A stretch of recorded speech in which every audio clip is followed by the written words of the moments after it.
On Mark Dolan tonight, in my big opinion, if the Tories continue their infighting and undermining our new Prime Minister Liz Truss, they will be out of power for a generation. As the SNP start their annual conference, is an independent Scotland now inevitable? We'll speak to a top figure from the SNP and one half of Scottish showbiz legends, the Crankies. Plus, tomorrow's papers with full panel reaction. Very excited about my panel tonight. They're waiting in the wings. They are coming in hot. We've also got politics legend Anne Widdecombe and Labour Brexiteer Brendan Chilton on whether Liz Truss can make it to Christmas. Plus, we've got our quiz of the week at 10:45, a brand new fixture on the show, and I want you to take part. More on that later. A busy Sunday night show. We don't do boring, not on my watch. First, the headlines with Tamsin Roberts.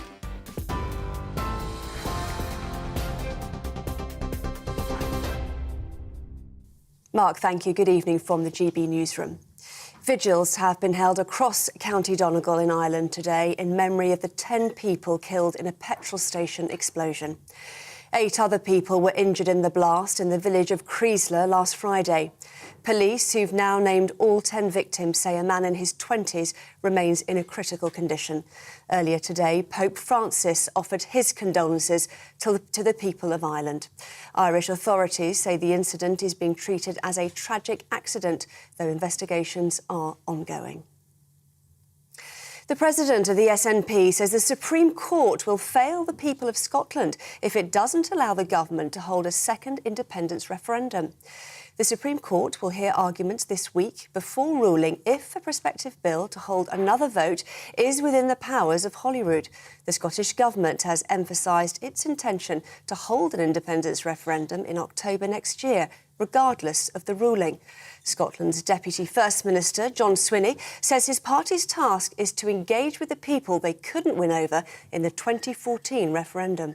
We cannot be at the mercy of Westminster decisions any longer. Scotland has to choose to be an independent country. It is a task that can chart a new course for Scotland. It is a task that we must and we will win. Police have named a man shot dead by officers in a police station car park in Derby on Friday. 35-year-old Marius Sherlock of Osmaston Road was armed with a knife. He was taken to hospital where he was pronounced dead. The Independent Office for Police Conduct is investigating the incident. At least 13 people have been killed after shelling in the Ukrainian city Zaporizhzhia. Around 87 others, including 10 children, were injured. According to the local governor, there were at least 12 Russian missile strikes on the area, partially destroying an apartment block and damaging other residential buildings. Authorities say a rescue operation is underway to search for people trapped under rubble. In Iran, 185 people, including 19 children, are said to have died in protest across the country over the last 3 weeks. Demonstrations began last month following the death of Mahsa Amini, who was detained by the morality police over allegations she was wearing her hijab too loosely. According to the Iran human rights group, hundreds of women and girls have taken part in protests despite accusations of authorities using brutal treatment to disperse them. TV, online and DAB+ radio, this is GB News. Now, let's get straight back to Mark.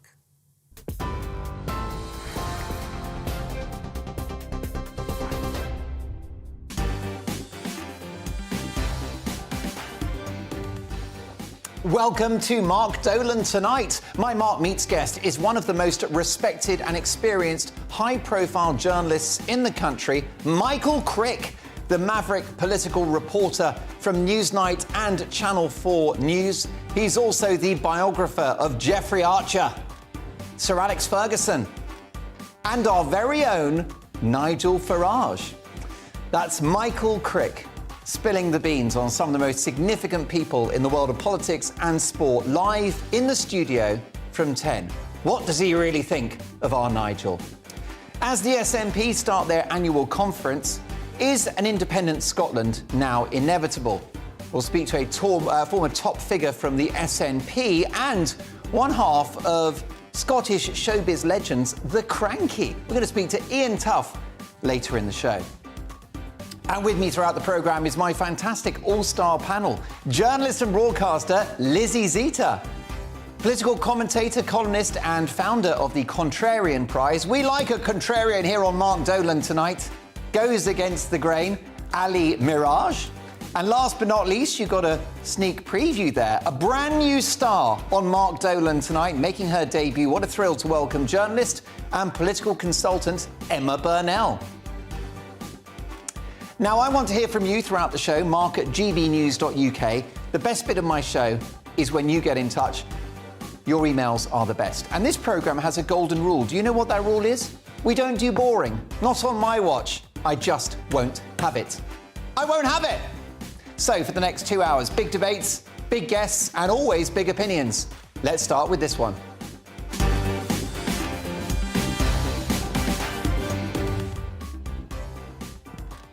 I'm not sure the Tories deserve power anymore. Do they even want it? After 12 years in office, is this political juggernaut the most successful party in the history of European democracy running out of steam? If the Tories do implode at the next election, it won't be down to Keir Starmer, the cervix-free leader of the opposition, who's one of the most mediocre Labour leaders in its history. No one gets excited about this man, even on his own side, because he lacks the ideological purity and zeal of Jeremy Corbyn, and he lacks the polished middle ground presentation of Tony Blair, whose political instincts were pitch perfect, hence 3 election landslide victories.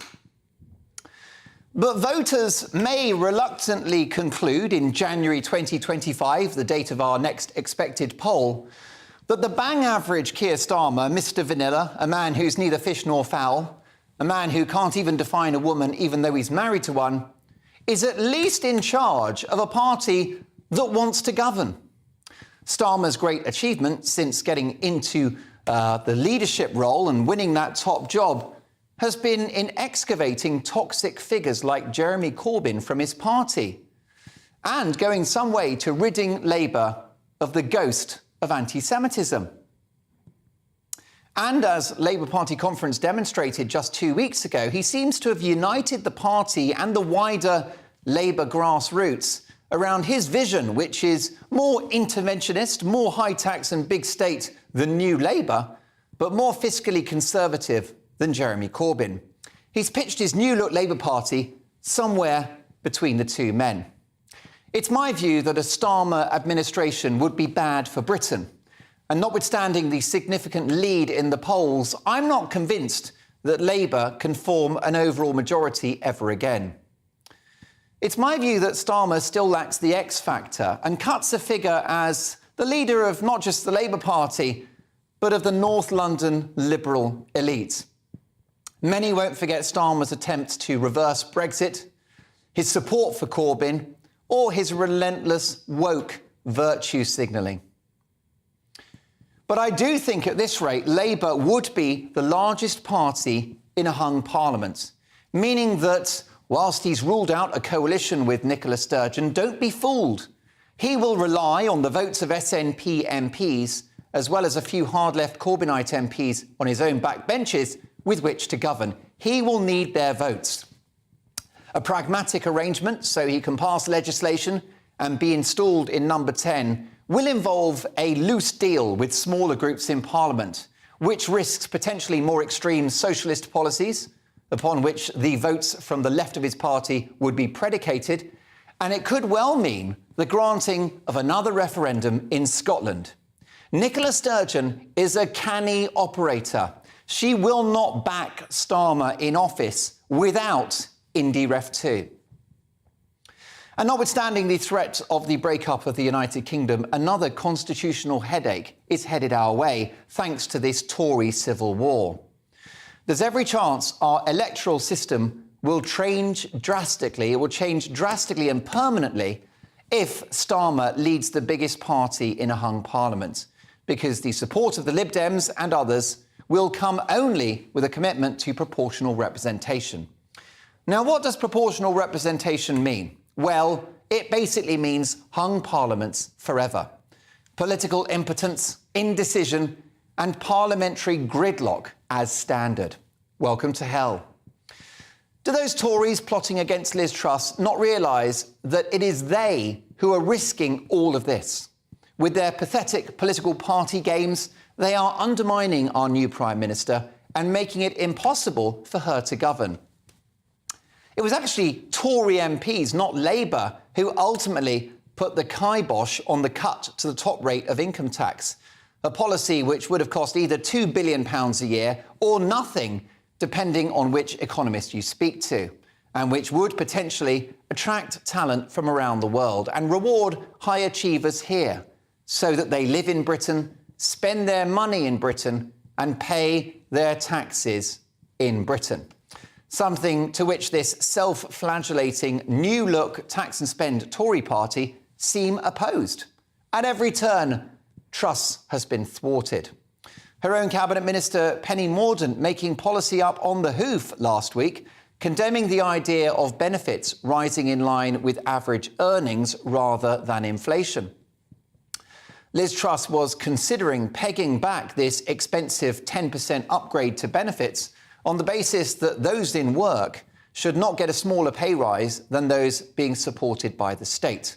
The idea that it should pay to work is, again, another Conservative principle championed by Liz Truss that appears to have bitten the dust. Well, if they carry on like this, they will be eating Labour's dust. There's even talk of her own party blocking a trade deal with India, one of the biggest economies in the world and a potential market of 1 billion people. A sticking point appears to be accepting a large number of Indian visas. Truss has taken a view that, yes, she wants to end the illegal Channel crossings, which are a humanitarian, economic and national security disaster, but that the right migration into the country on our terms is necessary to fill the skills gap, to tool up the workforce, to help businesses and to boost the economy. Wasn't that the point of Brexit? Not that we would stop immigration altogether, but that we would welcome people to this country who can make a contribution, who have the skills we need and who can help us in the race for growth. Some of her backbenchers look set to oppose fracking in their constituencies and block the urgent house building programme on brown and green belt that we clearly need. Soon there'll be nothing left of the blueprint that got Liz Truss elected by the membership of the party in the first place. At this rate, our new PM will be browbeaten and bullied by a parliamentary party who never liked her in the first place. Liz Truss has a radical vision. She has bold ideas, and I believe they can work. But she's not able to execute them thanks to the political soap opera that's playing out behind her on the green benches, led by Rishi Sunak supporters, including Michael Gove, who refuse to accept defeat and bury the hatchet. Look, she's not perfect, but it's my view that Liz Truss deserves a chance, a fair crack of the whip. But at this rate, the Tory party, at war with their own leader, will be buried at the next election. And it's not clear they will ever rise from the dead.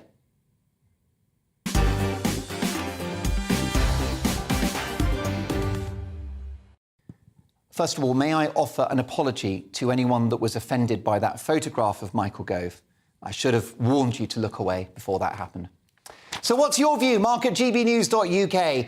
Do you think Liz Truss deserves the opportunity to lead her party and see through her vision for the next 2 years? What's your view on this Tory civil war? Mark at gbnews.uk. I'll get to your emails very shortly. We'll be debating Liz Truss's future with Anne Widdecombe and Brendan Chilton in just a few minutes. But first, reacting to that and all the big stories of the day, my brilliant panel of journalist and broadcaster Lizzie Zita, political commentator, columnist and founder of the Contrarian Prize, Ali Miraj, and making her panel debut, journalist and political consultant Emma Burnell. Lizzie, let me start with you. What do you make of this Tory civil war? Because I think it leads to a Labour government. Well, I listen very carefully to what you have to say, and I'm sorry, Mark, I don't agree with you. I think that she should truss off, really. I think she's awful. I think she's caused this country a massive amount of problems. I think she's charged in. The mini-budget was a kamikaze. I don't know what to say. I don't know where to start to communicate how bad I think. She's had such a bad beginning, and I think that her policies are not going to work. This trickle-down policy that she has, it doesn't work and it won't work. And I think that while she charges off into her own future, she'll always have a pension. But what has she done to the people who are trying to get mortgages at this point, the people who are terrified about the future? And I think at this point, anybody is better than Truss. Well, what she wants to do, Lizzie, is grow the economy so that there are more resources with which to take care of the poorest in our society. But Mark, you don't grow the economy by just saying growth, growth, growth. You grow the economy probably quite slowly, investing in things like education, technology, etc., etc. You can't just come in with a budget like that had the Bank of England quaking in its boots. I mean, listen, you mustn't... Lizzie, I'm your #1 fan. You mustn't use that snake oil word, investment. It's spending money, and at the moment, those are borrowed billions. We've got to provide all of the things that our society needs: policing, defence, education, health services. We've got to do it through national income, not borrowing it on the never-never. No, but that is exactly what she's done. It's exactly what's made all the markets go crazy with fear. Yeah, but the markets have recovered. Hang on a second. Lizzie Zeta, the markets have recovered. All is well with the pound. Borrowing costs have come down. And I predict that inflation may well have peaked. It recovered because of a massive intervention by the banks. That's why it recovered. They put the stabilising influence on it, not Liz Truss. Well, they've only had to shell out, Lizzie, they've only had to shell out a handful of the billions that they committed that they would in terms of buying back government bonds. It's just been a couple of billion, I believe, and there have been days last week where they did not continue that borrowing programme. So it seemed like the messaging was enough to settle the markets. But do you not think, Lizzie, before I get to the other panellists, that she's got 2 years, she's won this leadership election, she said she would cut taxes, she said that she would go for growth, so she should. Well, look, I'm all in favour of giving somebody a chance, but it's such an awful start. And my heart is with the ordinary people on the street who are now thinking, she's not Robin Hood. You can't take from one area and give to another without carefully thinking it through. You cannot give a rebate for energy and at the same time risk the mortgages going sky high. I remember when the mortgages went sky high. It was awful. Every month we had to pay the mortgage with myself and my sisters. Yeah. We used to, honestly, it was terrible, terrible times, and people will really suffer. Well, mortgages are going up across the Western world. It's a global problem. But let's get the view now of journalist and political consultant Emma Burnell. What do you think, Emma? The bottom line is, love her or hate her, Liz Truss has a mandate from her own membership, her own party, to lead this government for 2 years, but they're not letting her do it. I mean, that is the problem. She does have a mandate, a very narrow mandate from her party.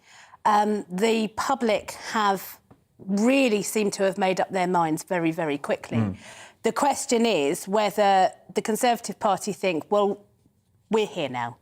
We cannot put the public through another 6-week, 8-week contest. Can they coalesce around a single candidate to replace her? They don't feel like a party that can coalesce around a sandwich choice, never mind a choice of PM. Or do we just stumble on with what feels increasingly like a zombie government into the next election, which, of course, because it's in their interest, they'll push back to the furthest possible point. It just feels like there are no good options. I mean, as a lefty, on a political term, yeah, I'm enjoying watching it. As a person with a mortgage, with freelance rates, with bills going higher and higher, I'm terrified about what the next 2 years bring. Yeah, and I'm deeply worried about mortgages as well. We've all got credit cards. Most of us, or a lot of us, have got mortgages, and you do feel like you're on this roller coaster that is the British economy. But Emma, you're a journalist and political consultant, something of a psychologist as well. What is going on those Tory-backed benches? Because they are gifting Labour the next election at the moment, aren't they?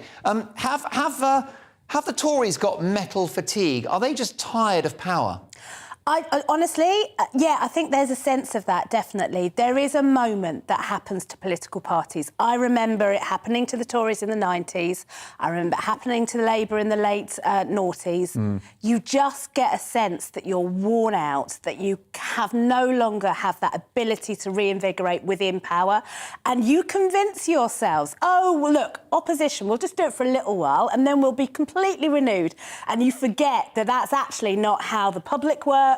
And that's not how going out of power works. Indeed. Ali Miraj, the Tories are just talking themselves out of power, aren't they? Well, I mean, if you look, Mark, at that mini budget that was announced by Kwasi Kwarteng, I mean, Lizzie called it a kamikaze. It was actually a kamikaze budget. I mean, it was really nice very badly received. I mean, look, we understood during the leadership contest that Liz Truss wanted to reverse the increase in national insurance, and she also wanted to scrap the proposed increase in corporation tax. No one saw the 45p abolition of that coming. Yes, it was only going to yield $2 billion fine, but it was the message that it sent. And also not going to the Office for Budget Responsibility and coming out with $45 billion of uncosted tax plans, which no one had a clue how it was going to be funded. That gave the markets fright. The very same markets, Mark, that these think tank ideologues worship gave their verdict, which was not a very good one, which is exactly why the Governor of the Bank of England had to step in to the tune of £65 billion to shore up UK government debt, which the cost of which has gone up exponentially, and also people's mortgage rates have gone up, by the way, which is what Patrick Minford had said would happen, and he was quite relaxed about it. And all of this, by the way, Rishi Sunak warned about in the leadership election, just on the back of that reversal in national insurance and abolition of corporation tax. Before the abolition of the 45p rate had even been mentioned, Rishi said there would potentially be pressure on the currency, that our borrowing costs would go up and it would affect mortgage rates. All that has come to pass. So, look, you only get one chance to make a first impression, and this is a very, very bad one. I speak as someone who's, a centre-right voter. I think this, to me, feels like 1992 with Black Wednesday, where 5 years after that event took place, when sterling left the exchange rate mechanism, the Tories were doing quite well in 97. The economy was doing well, but they got absolutely hammered because the voters made up their mind that they weren't competent on the economy, and that was it. So I think it's a really, really dark place, the parties. And I was in Birmingham. I mean, the few MPs that were there who weren't on the government payroll were a mixture between despair and disbelief. Quite frankly, I mean, it's really, really difficult. You've got cabinet ministers making up policy on the hoof in front of television cameras.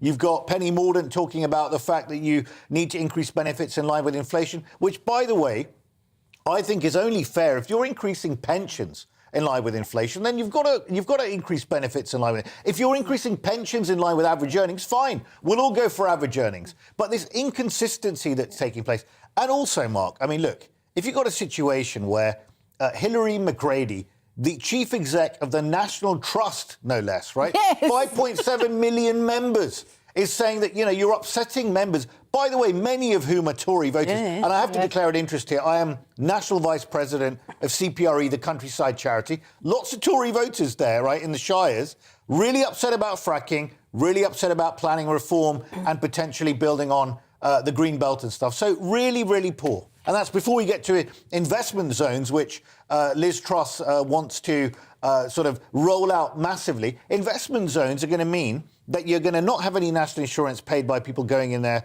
for people earning less than £50,000. You're going to not give any tax on capital investment made by firms. All of this is going to cost the Treasury money. Where does that money come from? I just think that she's really destructive. She's like a child rushing into a room and smashing everything up and saying, oh, this is growth, this is disruption. There doesn't seem to be anything. Margaret Thatcher did that in 1979. She not transformed immediately. the country. No, not immediately. That's the difference. I think that Liz Truss wants to be Margaret Thatcher, but in a really condensed period of time. What Thatcher did properly, I didn't agree with her approach, but she did lay the groundwork so that it didn't spook the markets. You cannot be a market fundamentalist and then fundamentally go against the market. It just doesn't work. Also, she does not have Margaret Thatcher's hair. It has to be said. I mean, who does? Have the big booth. Well, I tell you what, you know, I won't go down the hair route, but look, I think there's a reasonable debate to be had about Liz Truss and whether she can cling on, and that's the topic of the big question next. We're going to speak to politics legend, Tory icon, although she's not a member of the party anymore, lovely, wonderful Anne Widdecombe, plus Labour Brexiteer Brendan Chiltern. Does he sniff the opportunity of a Labour government? But that's our next bit of the show, the big question. Will Liz Truss make it to Christmas? Also, later this hour, is Scotland's independence now inevitable? We'll speak to one half of Scottish comedy double act, legendary comedy double act, the Crankies, Ian Cranky, and a former top SNP figure as well. And don't forget, after 10, my Mark Meets guest is one of the most respected, experienced and high-profile journalists in the country, Michael Crick, the maverick political reporter from Newsnight, Channel 4 News, the biographer of Jeffrey Archer, Sir Alex Ferguson, and our own Nigel Farage. What does he think of Nigel? He'll tell me live in the studio after 10. But next, is Liz Truss about to be a Christmas cracker? See you in 2.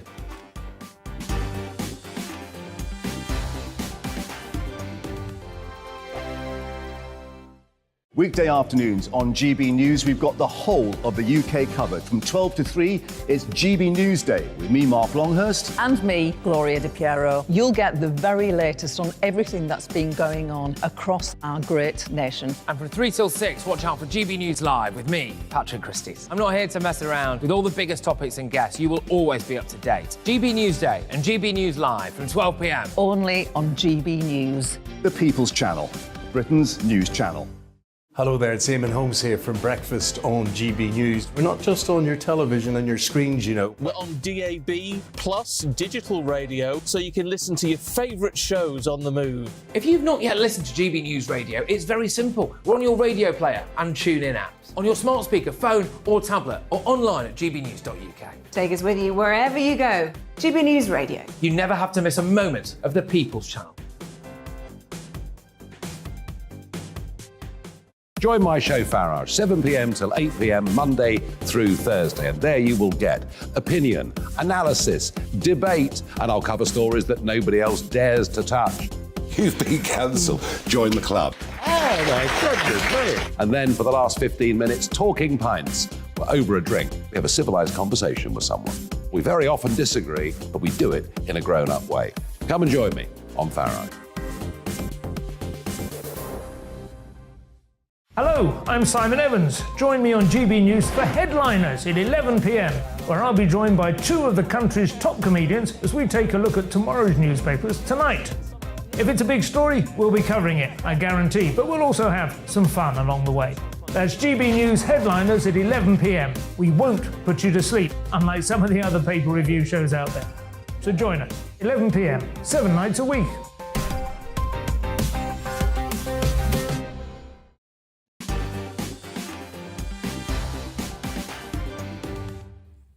So how are those emails doing? Let's have a look at mark@gbnews.uk. Don't forget Michael Crick, legendary TV journalist, of course, from Newsnight, Channel 4 News, biographer of my friend Nigel Farage. He's live in the studio. He'll spill the beans on Nigel, Jeffrey Archer, Sir Alex Ferguson and our current Prime Minister. How about this? Look at this from Steve, who says, Mark, Britain is heading for a 7-year decline. 2 years of pain as a result of locking down the country for a virus where the majority had no symptoms, and a further 5 years with Labour in charge. Nightmare, says Steve. Sue says, Mark, where did you get that panel? Why put us through this childish ridiculing of Liz? It's not a discussion, it's foolery. Well, look, Sue, I think she deserves a crack of the whip. She's a duly elected leader of the Conservative Party, now Prime Minister for 2 years. But why won't her party let her govern? Let's debate that right now.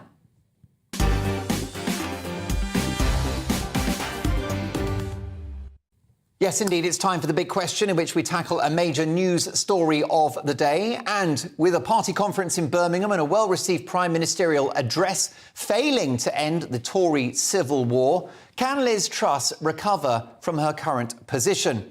With rumours that former cabinet ministers and colleagues are plotting her downfall in just a matter of months amid party divisions and disastrous poll ratings, tonight's big question is a simple one. Will Liz Truss be out by Christmas or shortly thereafter? What hope has she now of still being the leader of the Tories at the next election? To debate this, I'm delighted to welcome former government minister, ex-Tory MP and best-selling author Anne Widdecombe, and Brendan Chilton, political commentator, CEO of the Independent Business Network, and former head of Labour Leave, a left-leaning pro-Brexit think tank. Anne Widdecombe, you know about the machinations of the Tory party. How long has Liz Truss got? Oh, I think she'll survive to the next general election just because, when it comes down to it, even, the most rebellious backbenchers at the moment must recognise that if they go in for yet another leadership election between now and the general election, that really will be it. I mean, the public is already fed up, but it would be fed up to the back teeth if we then go into another period of stagnation while the Tories sort out who they want to lead them. The big problem, and you identified this in your introduction, and then you let that panel get away with talking about Liz Truss, but the real problem is not Liz Truss, it is the Conservative Parliamentary Party. And what's got to happen now is that every single constituency association has got to call its Conservative MP before them and say to them, if you want to even fight the next election as our Member of Parliament, you have got to start supporting the government now, because if you don't, we have lost. And that now has to be done because the whip's office is not imposing discipline. The associations will now have to. Why are these Conservative MPs indulging in this political soap opera, Anne? They're not stupid people. Surely they understand that division is not something that the electorate will tolerate in a political party. Well, some of them understand that. I mean, Michael Gove, for example, understands that. And yet he's going ahead with this. But there are plenty on the backbenchers who are inexperienced, who are prone to panic, who believe that the answer to every problem is to change your leader like you change your socks. And they are the people who now need pulling up.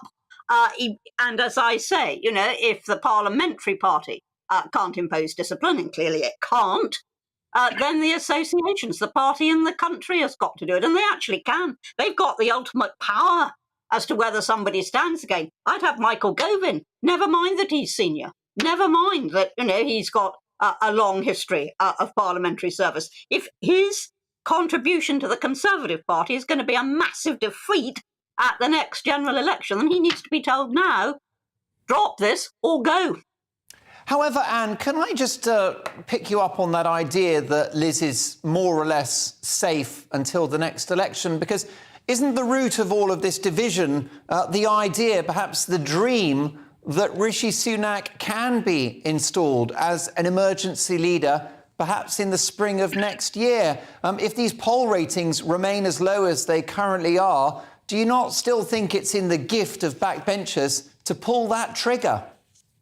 Oh, it's certainly within the power of backbenchers. I wouldn't call it a gift, but it's certainly within the power of backbenchers to pull that trigger. There's no doubt about that. The question is, have they really got the lemming instinct to such an extent they really want to run off the cliff, that they want to depose yet another leader? And I think sense can be talked into them. Rishi Sunak offers only more of what was happening before, and that, in case anybody's forgotten, was not exactly successful. People have forgotten that now. They're so mesmerised by the current situation that they're not looking back to what it was like, and they're not looking forward to what it will be like. Brendan Chilton, you've been observing British politics for a long, long time across the political spectrum and as a Labour supporter. How long do you think Liz Truss has got? Well, if I could peer that far into the future, I'd be a very wealthy man. I could make some good money on the betting markets. I think I agree with Anne, actually. I think Liz Truss will lead the Conservatives into the next election, purely because if you look at the polls right now, the Conservatives, it's roughly somewhere between 15 and 25% behind Labour. If you're a Conservative MP, you know what the situation is at the moment. If you go to the electorate, you're likely to lose your seat. If you change horses in the middle of the race and pick another unknown, you're almost certainly even more likely to go down to a defeat. And so I think Tory MPs, despite the difficulties, will stick with Liz Truss for the time being. I think the question Liz Truss has got to deal with is how does she, as a Conservative Prime Minister, who, let's remember, didn't get the support of the majority of the incumbent MPs. This is a very interesting position whereby the current Tory Prime Minister doesn't actually have the support of most of her MPs. How does she rally them? How does she unite them? And how does she get them behind her agenda? Well, indeed.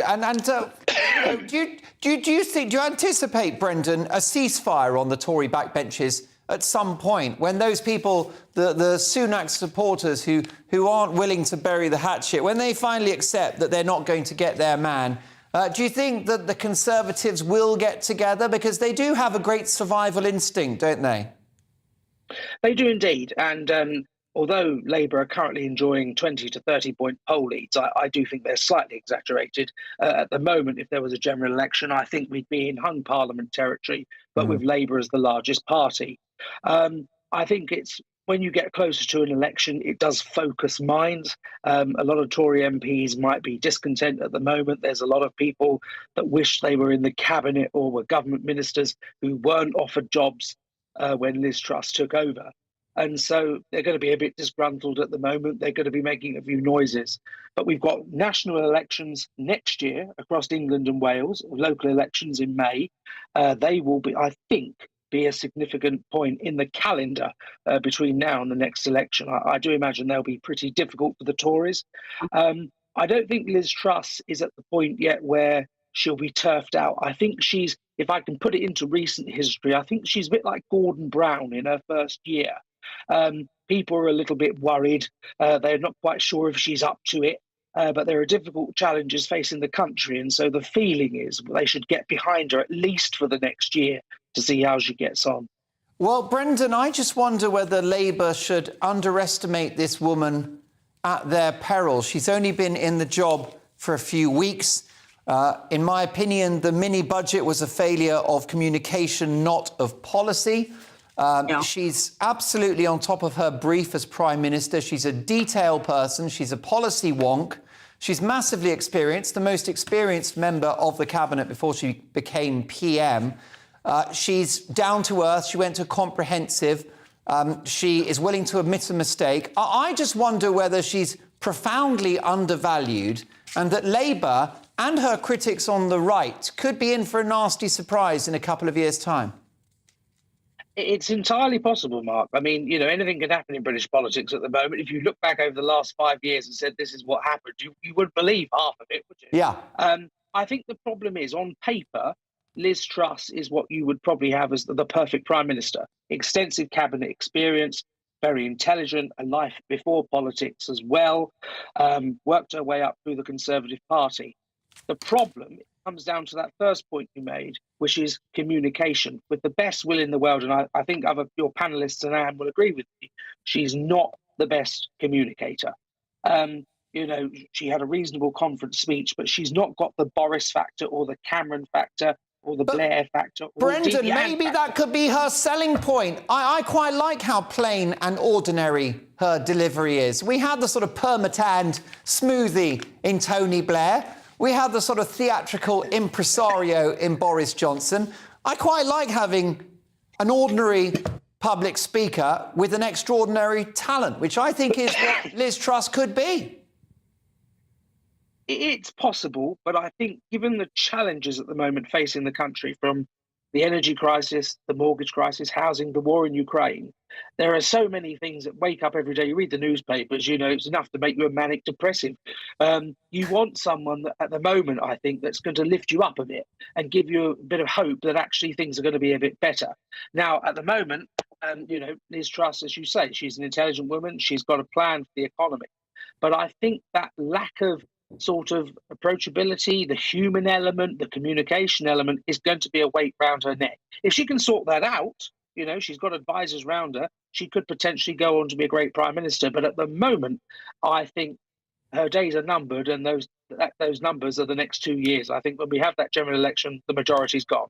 One more for Brendan, then one for Anne, because on my watch, Anne will always have the last word. But Brendan, can I just ask you about Labour? Another source of peril for Keir Starmer is that he's got 2 years now, most likely, in which the public will be looking at him very closely, because now Prime Minister Keir Starmer is a realistic prospect. So Labour will be scrutinised, and they'll be under the spotlight and the microscope. So being ahead in the polls for 2 years brings with it its own challenges.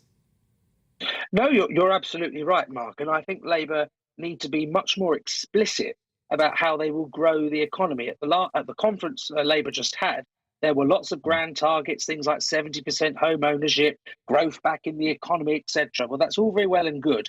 We need, as a party, to now spell out the how. It's all very well having this ambition of lots of people owning homes. Well, as some of your panelists identified earlier, there are huge barriers to expanding the number of homes being built in this country. Growth as well. If you're not in favour of tax cuts, you're in favour of more sort of infrastructure spending, incentives on manufacturing, etc. We need to lay that out to explain how we're going to grow the economy and make people more prosperous. I just suspect that Liz Truss is being underestimated here, and what she's got to do is stick with her vision, hold her ground and her nerve, and just get down to the job of work. She's got 2 years to prove herself, Anne, and she can. Well, I would have agreed with that, except for the fact that, you know, in the first 5 minutes, what does she do? A massive U-turn. Now, ask yourself this question. Supposing she'd stuck to the policies, supposing she'd stuck to the 40p level of income tax and just kept on explaining why and kept on pointing out that that was the norm during the Labour government, you know, if she'd just stuck with it, what would be happening now? And the answer is exactly the same as is happening now. You know, things would have calmed down, we would have been moving on. But she didn't do that. She gave her enemies a massive stick to beat her with, and what's worse, the media have scented blood, because having spent days saying we're not for turning, you know, it's a crucial policy, we're going to stick with it, she suddenly says, oh, puts her hands in the air and says, oh, actually, we are going to abandon it. Now, that is the biggest piece of damage that she has done herself, far bigger than her party has actually done to her. And I'm afraid if Liz Truss is to do the things that you want her to do, and I want her to do, but if she is to do that, she's got, I'm sorry to say this, but she's got to get some nerve. She's got to hold her nerve. Imagine how Churchill would have felt after Dunkirk. You know, it doesn't always go smoothly, for heaven's sake. Keep the nerve. I couldn't agree more. Amen to that. A thrill to have both of you on the show. Really fascinating conversation. Former Conservative Minister, ex-Tory MP Anne Widdecombe, of course, she's a best-selling author as well, and reality star, and former boss and head of Labour Leave entrepreneur and councillor with the Labour Party, Brendan Chilton. Thank you to both of you for an absorbing debate. Well, I've been asking you what you think. Will Liz Truss be out by Christmas? 28.2% say yes. She's done and dusted. She's got stuffed. But 71.8% are keeping the faith and say no, she will stay in office past Christmas. My Mark Meets guest is one of the most respected, experienced and high-profile journalists in the country. Michael Crick, the maverick political reporter from BBC's Newsnight, Channel 4 News, biographer of Jeffrey Archer, Sir Alex Ferguson and Nigel Farage. He'll spill the beans on those titans, among many others, live in the studio after 10. We've got the papers at 10:30 with full panel reaction and more Woke madness I'll be calling out in my take at 10 at the top of the hour. But next, is Scotland's independence now inevitable? See you in 2.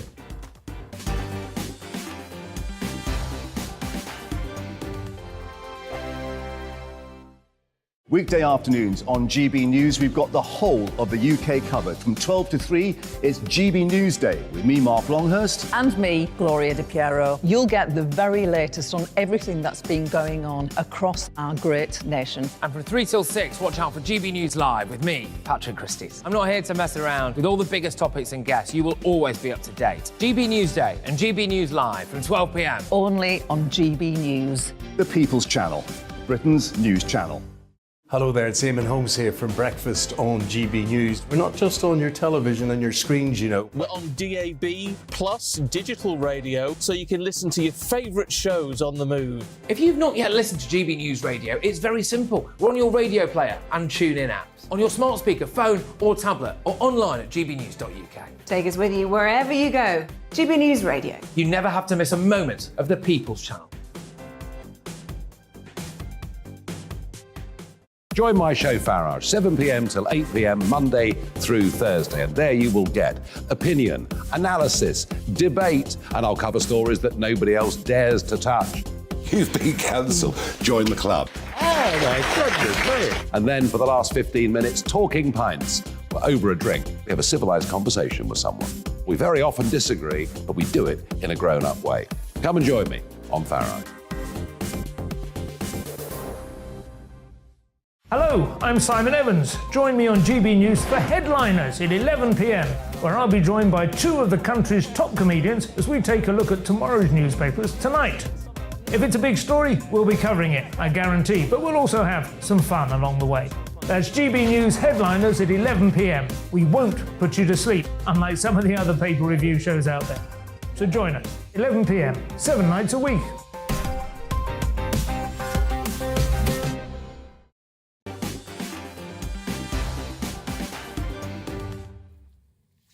Well, will Liz Truss make it to Christmas? A big reaction on email to that. Mark at gbnews.uk. Ronald has said, Mark, listening to your panel, you'd think GB News had been invaded by lefties. But the real truth is that we have no right wing in Parliament anymore. It seems to be all posh liberals squabbling in the Commons right now. And how about this? Marek says, Mark, I believe the Remainer Conservatives, Dominic Grieve et al., are prepared to gift Labour the next election in order to rejoin the EU. Goodness gracious, that'll definitely keep a few people awake at night, just the thought of it. But look, we will get... can I just do this one more? Because it is an interesting one, and it's from Royal Knight, who says, Mark, you see, if you do not conform to the peer ideology of socialised government, then you fall into the trap of the Tories. They are pathetic. The party determines a prime minister, yet if the party has no confidence, they pick a new leader. Yet it's party policy. A PM promotes for the party president all control in terms of policy. There you go. Well, look, thank you for that email. Let's now have a look at matters north of the border. Nicola Sturgeon has been tossing her caber around with some Gaelic vigour this week. First off, a spat with J.K. Rowling, having a bit of a problem with a bill that would allow blokes to enter women's toilets and changing rooms without a proper gender dysmorphia diagnosis makes the author not a real feminist, apparently. Bonnie Prince Nicola is also confident of holding a new independence referendum next year. You can't knock the optimism, can you, of her? She detests the Tories, she admitted in an interview with the BBC, implying she'd much prefer a Labour government. So what do we think? If a Labour government relied on SNP votes, does that mean IndyRef 2 is inevitable? Is an independent Scotland now inevitable? To discuss that, let's speak to Austin Sheridan, former SNP Glasgow City Councillor, and Ian Tuff, one half of legendary Scottish comedy duo The Crankies. Great to have both of you with me. Austin, great to see you again. Is independence now inevitable? It's certainly highly likely. With the way that the UK government have been conducting themselves. I mean, if you look at your last segment, we're debating whether Nicola Sturgeon's going to be facing her 5th Prime Minister since she became First Minister back in 2014. If we look at the policies and the U-turns that Liz Truss has participated in, it's pretty clear that they don't know what they're doing. Pretty clear we've got a zombie government at Westminster that can't call an election because they know they're going to lose it. It's just a pathetic state of affairs, and the people of Scotland will look at that and find the prospect of independence very much more attractive. Well, Ian, what are your thoughts on this? Do you think it's now inevitable? We've just been debating whether there'll be a hung parliament in 2 years' time, and if Labour, being the largest party, rely on SNP votes, they will demand Indie Ref 2, which, under the current circumstances, looks like a win for Sturgeon. Well, let's face it, nothing's inevitable.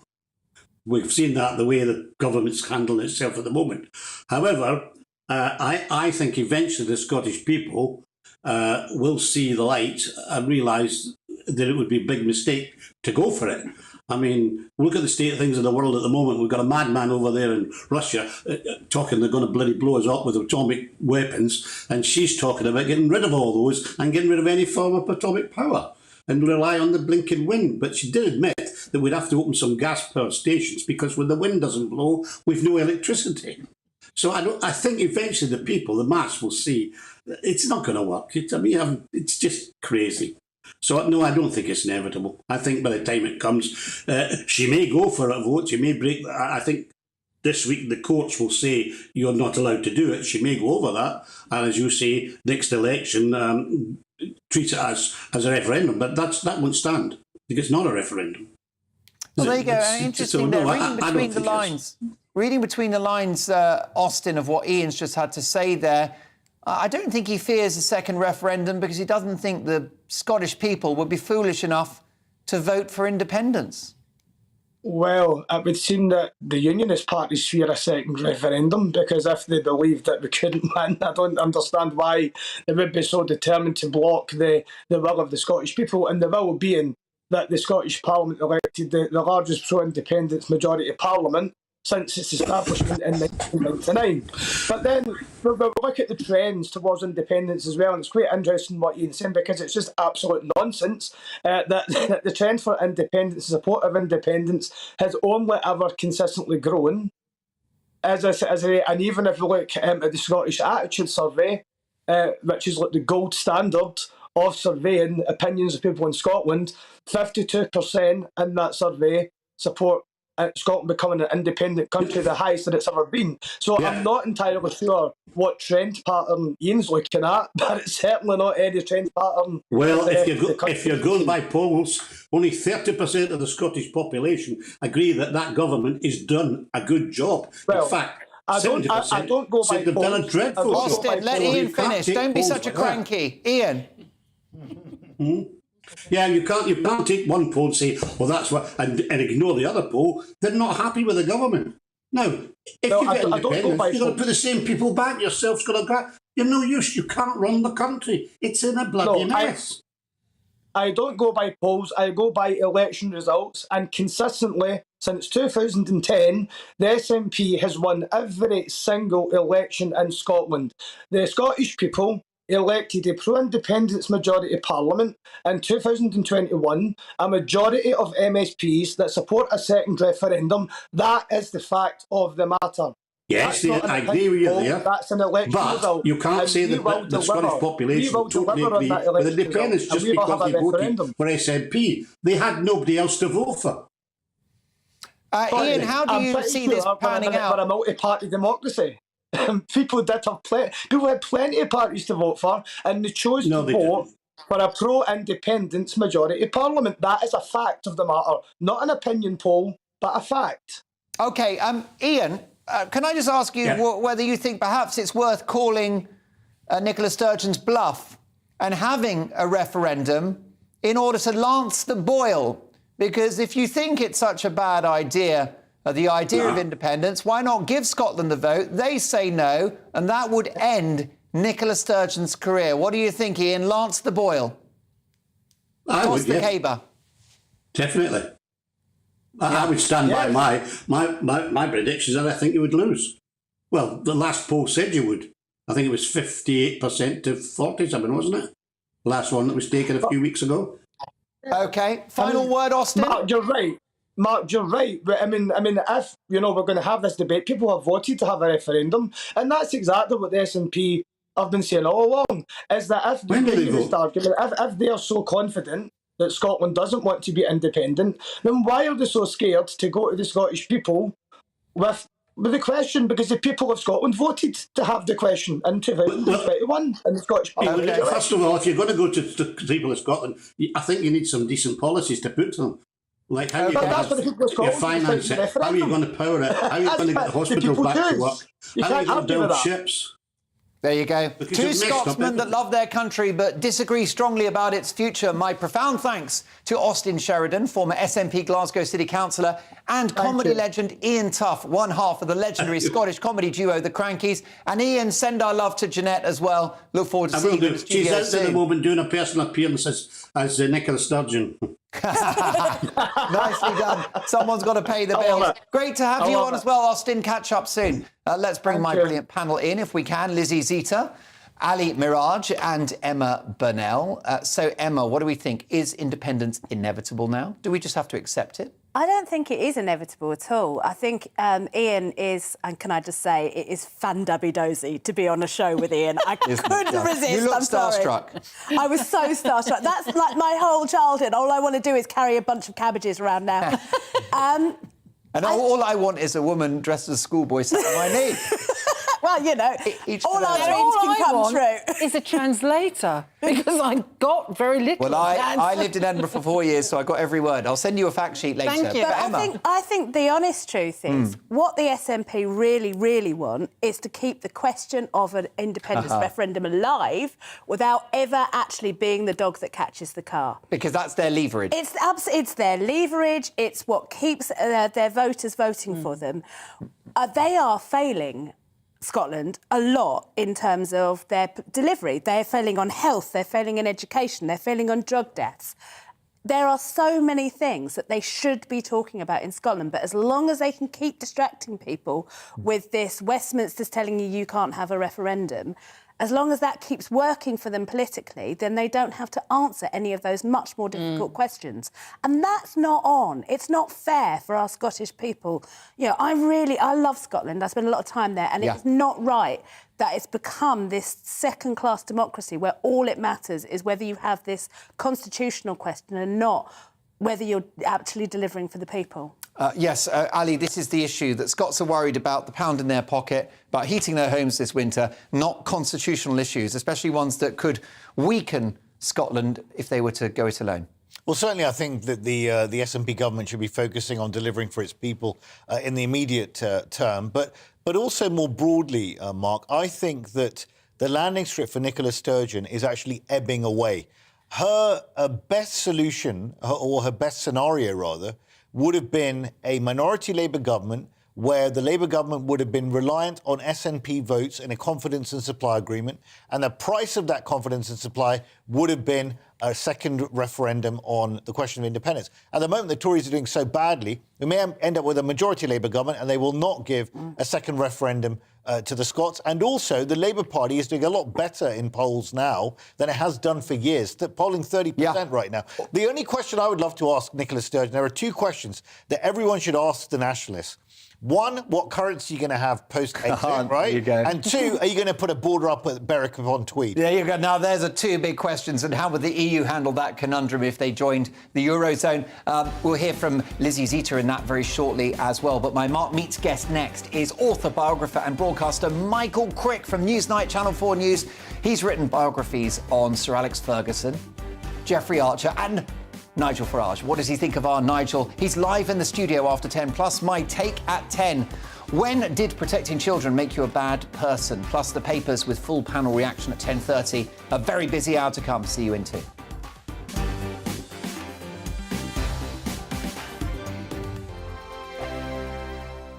Weekday afternoons on GB News, we've got the whole of the UK covered. From 12 to 3, it's GB News Day with me, Mark Longhurst. And me, Gloria Di Piero. You'll get the very latest on everything that's been going on across our great nation. And from 3 till 6, watch out for GB News Live with me, Patrick Christys. I'm not here to mess around with all the biggest topics and guests. You will always be up to date. GB News Day and GB News Live from 12 p.m. Only on GB News. The People's Channel, Britain's news channel.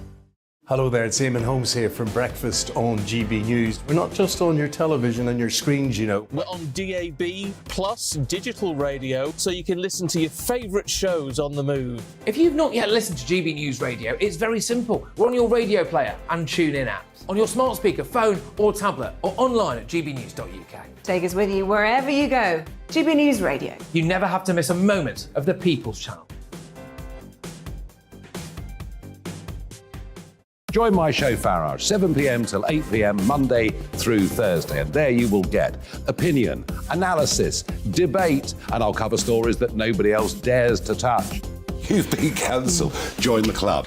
Oh, my goodness me. And then for the last 15 minutes, talking pints. We're over a drink. We have a civilised conversation with someone. We very often disagree, but we do it in a grown-up way. Come and join me on Farage. Hello, I'm Simon Evans. Join me on GB News for Headliners at 11 p.m, where I'll be joined by two of the country's top comedians as we take a look at tomorrow's newspapers tonight. If it's a big story, we'll be covering it, I guarantee, but we'll also have some fun along the way. That's GB News Headliners at 11 p.m. We won't put you to sleep, unlike some of the other pay-per-review shows out there. So join us, 11 p.m, 7 nights a week.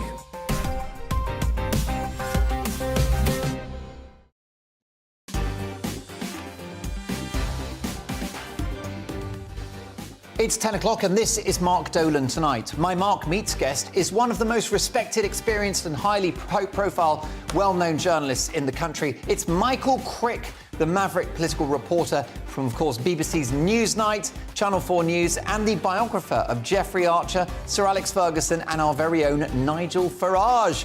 What does he think of Nige? Michael Crick will tell us live in the studio in just a few minutes. Plus, he'll give his overview of the current political situation. We've also got our quiz of the week, which has become quite a fixture on a Sunday night. That's at 10:45. And I want you to be involved. Plus, tomorrow's papers at exactly 10:30 with full panel reaction. After this, my take at 10. I'm calling out extreme trans madness. It's time to stop butchering children's bodies in the name of inclusion. Find out more shortly. I'm not pulling my punches. That's my take at 10. It's on its way. But first, Tamsin Roberts.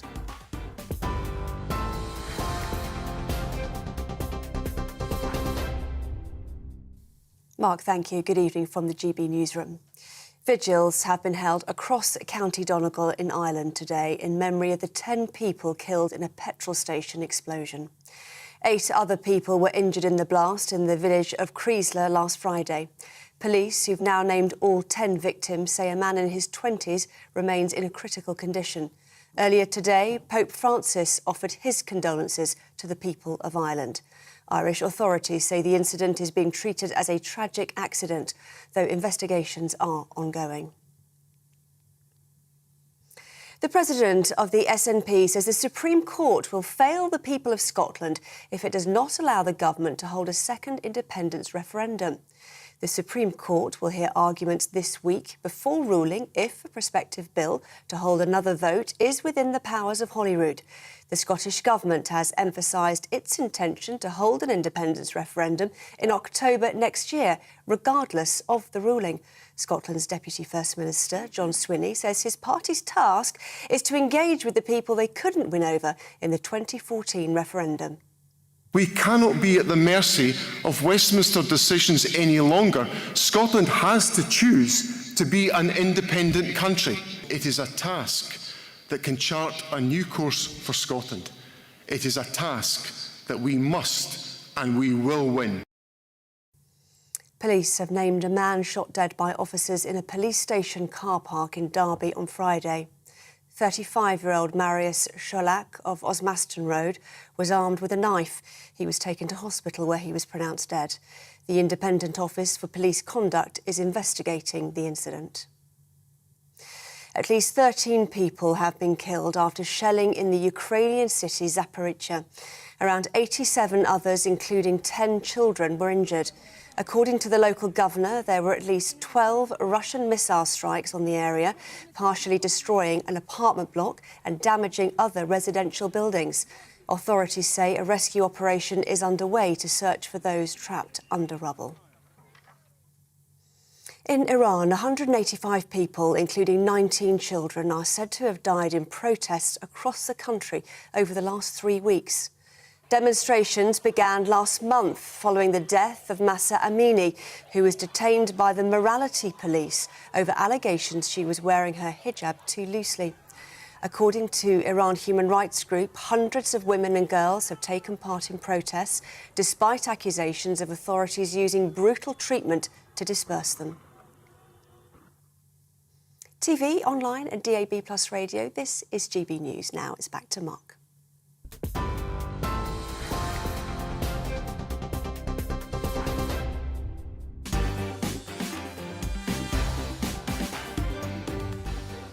My thanks to the brilliant Tamsin Roberts, who returns in an hour's time. Welcome to Mark Dolan Tonight. Big stories, big guests, and always big opinions. My Take at 10 is on its way. When did protecting children make you a bad person? More on that shortly.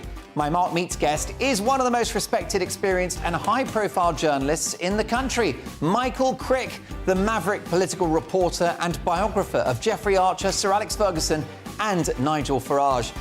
That's Michael Crick live in the studio in just a few minutes. Plus another quiz of the week at 10:45, and I want you to take part. Plus tomorrow's papers at 10:30 sharp with full panel reaction. But first, my Take at 10.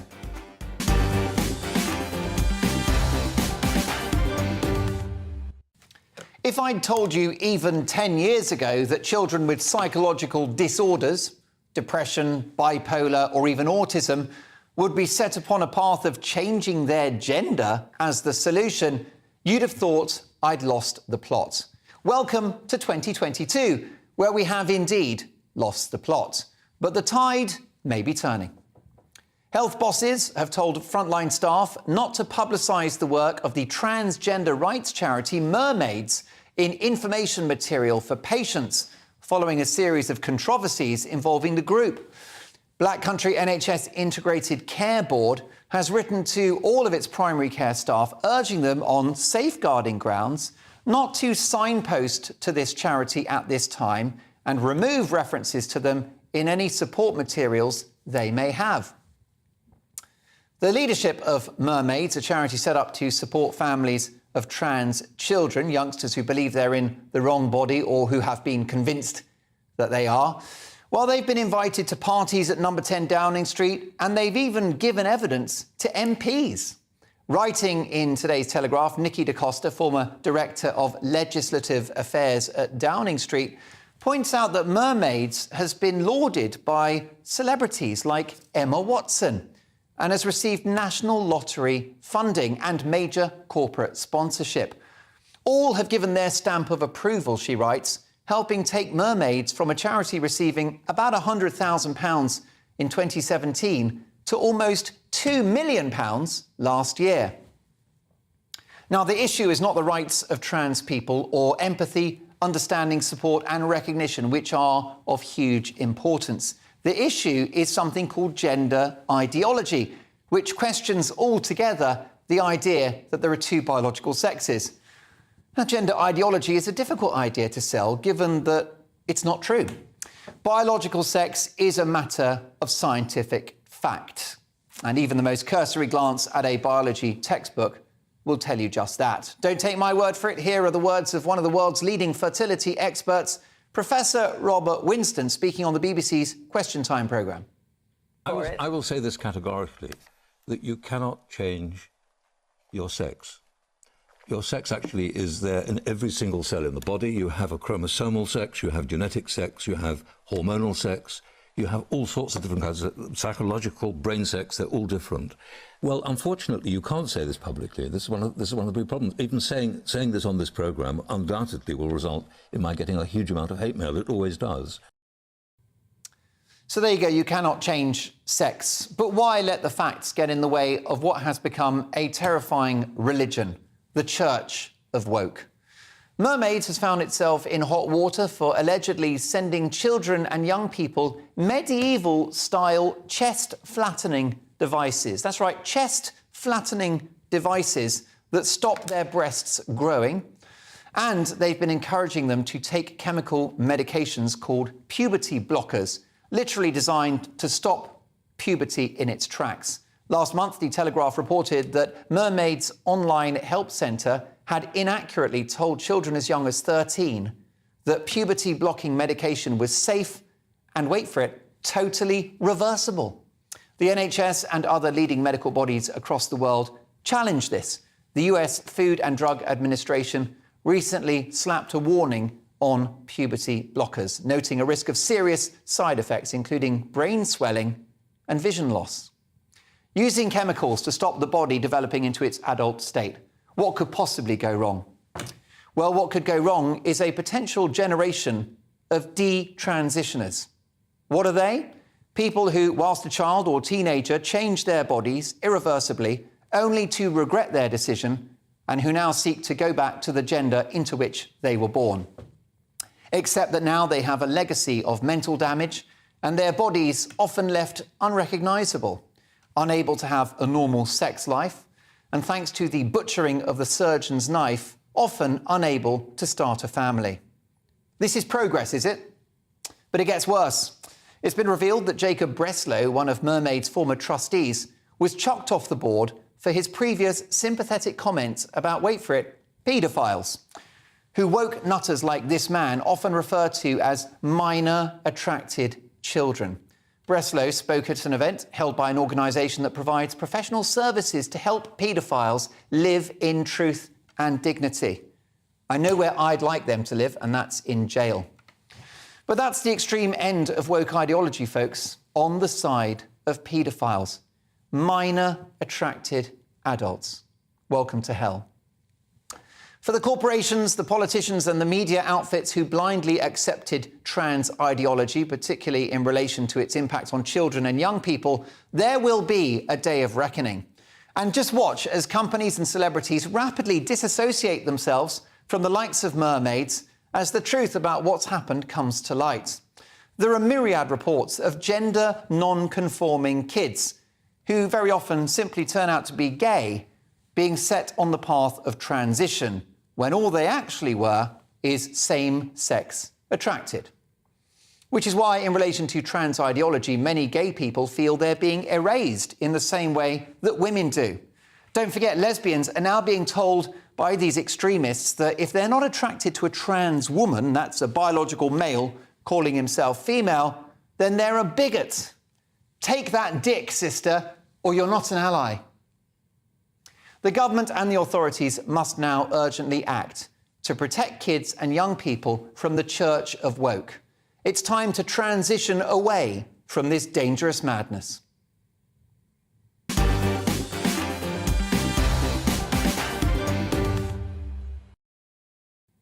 What's your view? How would you feel about your teenage child wearing a device designed to stop their breasts growing, or puberty blockers? Is that going to end well? Let me know your thoughts. And if you're very pro this process, do let me know, because this show is not the Church of Woke, but it is a broad church and all opinions are welcome. So mark at gbnews.uk. If you're a trans person, you want to join this conversation, I would love to hear from you. But let's get the reaction of all of my panel. Are they ready, Faye? Marvellous stuff. OK, well, let's now catch up with journalist Lizzie Zita, political commentator Ali Miraj, and political consultant and writer Emma Burnell. Listen, Lizzie, let's start with you, if I may. What's your view about the corporations, the celebrities and the politicians suddenly backing away from the mermaids' cause? Are we surprised? No, we are not. I think that this whole subject needs a big bucket of water chucked over it. I think it needs to be calmed down. And we need to treat things, we need to be sensible about things. If a parent is not involved with something as serious as everything that you've described, that's obviously wrong.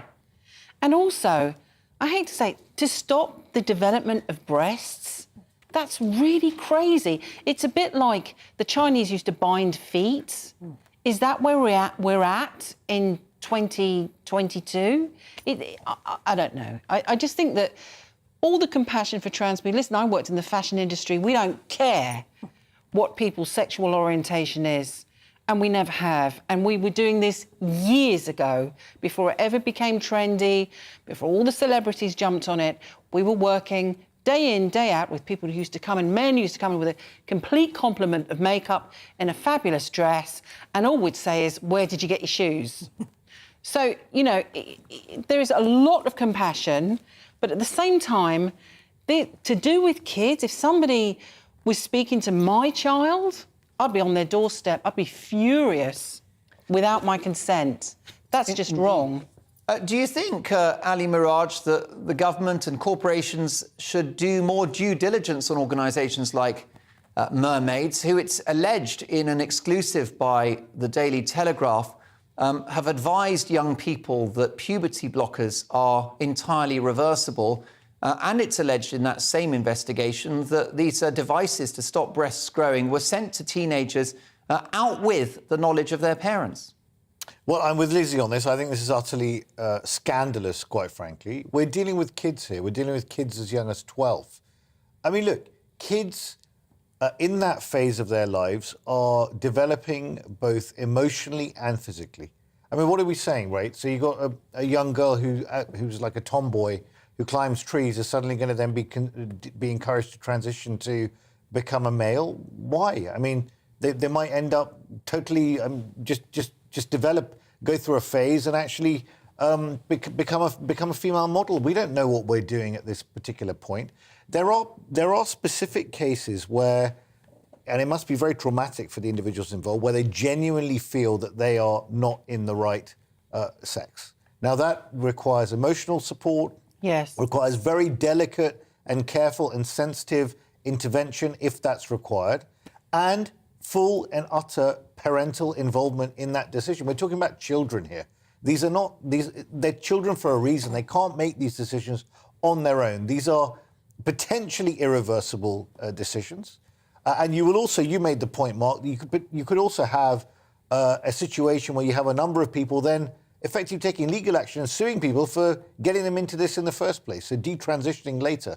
So this has to be handled extremely sensitively. Yeah. And I'm deeply, deeply uncomfortable. And this is in no way to say, right, that people do not respect trans people or care about trans people or will not treat them in a way that they want to be treated with respect and love and dignity. Absolutely. This has become a nonsense. Of course we will. Of course. If someone was in front of me and they're a biological male and wanted to be addressed as a woman, I would address them as a woman. Yeah. Because I respect people. That is totally different from having a conversation with a child or encouraging a child who's maybe confused about their sexuality to go down a road of putting breast blockers or puberty blockers or whatever else is going on here, where these things could be irreversible and could severe physical and psychological damage to a child. It's completely wrong and it needs to stop. And government money should not be going to organisations like that. Emma, the clock's against us. Briefly, if you can, what are your thoughts on this? I mean, I have very little to add because I completely agree with the other panellists. This is not a case of being against the rights and dignity of trans people. It's about pursuing those in the right way. Just because mermaids say they come from a good place doesn't mean that they are void of criticism, and I think that the way that they've gone about their business of advocacy is completely wrong, and I think it's right that we are absolutely looking at that in depth. What's your view, Mark, at gbnews.uk? Don't forget, we've got our quiz of the week at the end of the show, and the papers live and uninterrupted at 10:30 with full panel reaction. But it's time now for my star guest.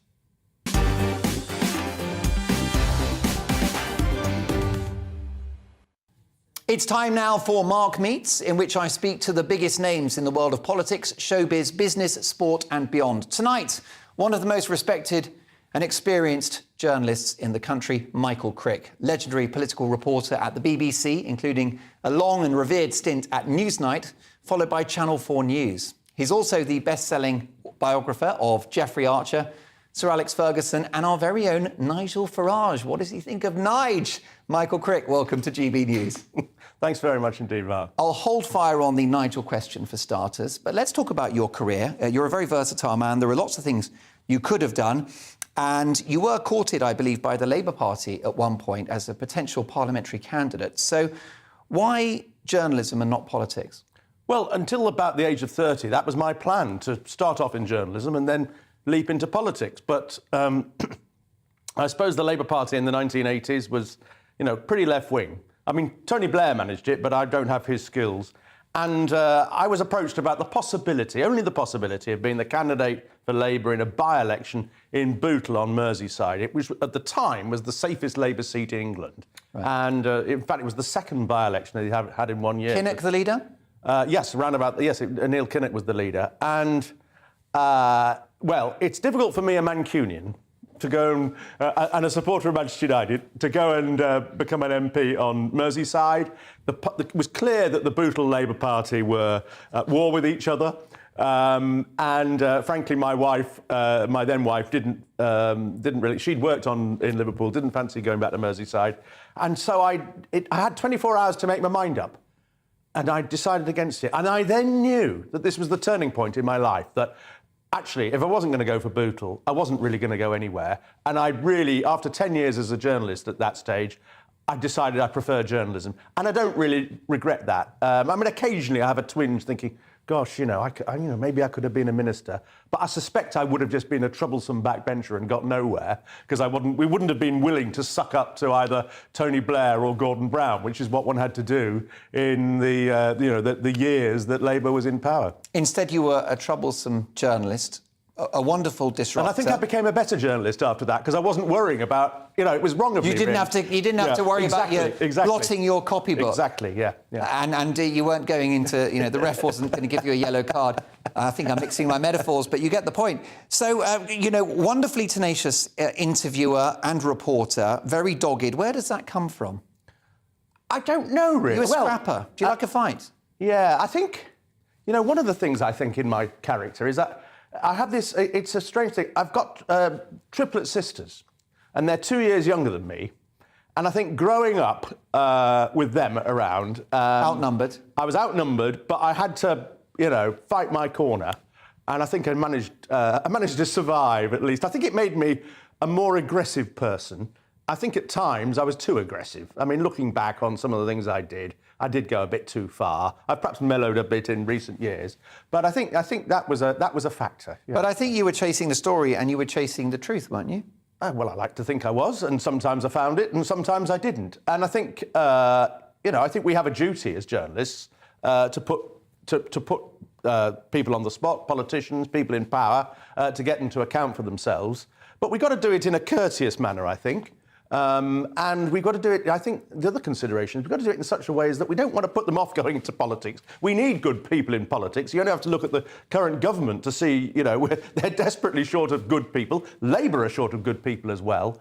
But we as journalists do have that duty. And I think there was a time 40 years ago, when I started out, when the political journalists, the lobby as it's known at Westminster, were far too deferential to the politicians. That's all changed. If anything, they're not. They need to be slightly more respectful. But and you look around, and football journalists are sort of now they're still deferential, and they're at the stage that political journalists were 40 years ago. Especially Ferguson's journalists. But we'll come to Fergie, subject to one of your brilliant biographies and one of your heroes. But what about the culture of broadcasting? Because you were at the Beeb for a long time at Newsnight. And then you moved to Channel 4. So how did the organisations differ from your point of view as a working journalist? Well, not much, actually. Everybody says, the BBC and, Channel 4 News, which is part of ITN and part of the commercial sector, really, they must have been vastly different. No, but they were both incredibly inefficient places. Bureaucratic? Sorry? Bureaucratic. Incredibly bureaucratic. And you had to go through all sorts of procedures to get your expenses and to, book accommodation for conferences and things like that. And they were very similar. And I had sort of roughly 20 years in each, and I had good times in both of them. Some of the public have fallen out of love with BBC. I think we've just got to put it out there. They've always been. There's always been had its a large knockers. sceptical. Yeah. Do you think that the BBC faces an existential crisis? We know we've got a government that doesn't view it favourably, and it could be that the licence fee is not long for this world. But what about the wider authority and popularity of the Beeb? Is it a concern? Because I do get a lot of emails from viewers saying that they don't like the Beeb because they think it was very partisan during Brexit, that perhaps it's been the Boris bashing corporation. Now, I know there'll be as many emails saying they were too hard on Jeremy Corbyn. But what is your view about that? Do you address those concerns seriously as a former BBC man? Well, I actually gave a lecture about this a year or two ago, in which I said I thought that both the BBC, for whom I worked, and Channel 4 News, for whom I worked, had been rather biased and been particularly on the issue of Brexit and also the treatment of the Conservative governments of the last few years, and that at times it became almost like a crusade. And I mean, I grew up in a culture where my editor at ITN in the 1980s, Sir David Nicholas, who only died, sadly, a few weeks ago in his 90s, he had the view that you had to be utterly impartial and balanced, and that if we got an exclusive interview with God, the first duty of the news desk was to ring up Satan's office and ask him if he would appear and give him the right to reply. And, I mean, it's a laugh, but it illustrates the point, really. And I think on Brexit, we got it badly wrong because we didn't understand as journalists in the BBC or in Channel 4 News or in ITV and Sky as well, just the strength of feeling out there, partly because we all come from, these days anyway, when I started out actually most television journalists hadn't been to university, or probably, whereas now nearly all, it's almost a requirement now that you should have gone to university. You know, they mostly come from middle class, metropolitan, southern backgrounds, and there's a real lack of people in television news and television journalism, you know, who understand what it's like in Barrow-in-Furness or Hartlepool or Tyneside or or Doncaster or the coalfields. And of course, it was those areas that were strongest for Brexit. And indeed, my philosophy has always been to be a reporter, get out on the road, go to places, talk to people. And I think I saw Brexit coming a few weeks before most of my colleagues did. I mean, I'm not going to claim any huge foresight, but you could see the way things were going. And it became as a huge shock to people in the newsrooms. You know, the same thing happens whenever a right-wing contender like George Bush Sr. or Donald Trump or earlier Ronald Reagan wins in America. A lot of journalists here, I thought, gosh, you know, that was a surprise. And it's because the only places they go to... It surprised Hillary Clinton, didn't it? The only places they go to in America are Washington, New York, LA, San Francisco... Where there's a consensus. Where there's a lot of liberal people. And they don't actually go to the, frankly, boring towns in the middle of nowhere where people are, you know, much strongly vote Republican, and so it's a failing on the part of many. And I talk as, you know, I can admit it now because I'm no longer part of that world of impartial broadcasting. I mean, I'm a Remainer. I'm not a passionate Remainer, but I would, if I could press a button and reverse Brexit, I would.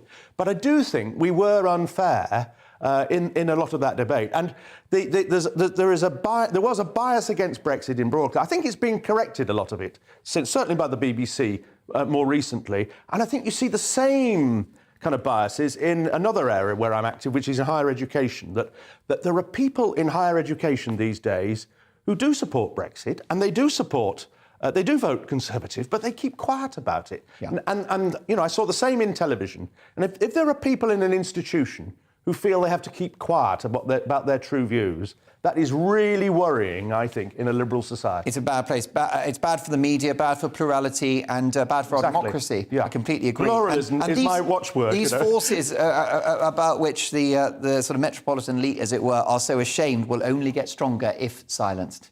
And that's the issue, isn't it? And that's why you need a national conversation. At GB News, we try to widen the conversation, which is why I'd like to offer you a contract. Are you available?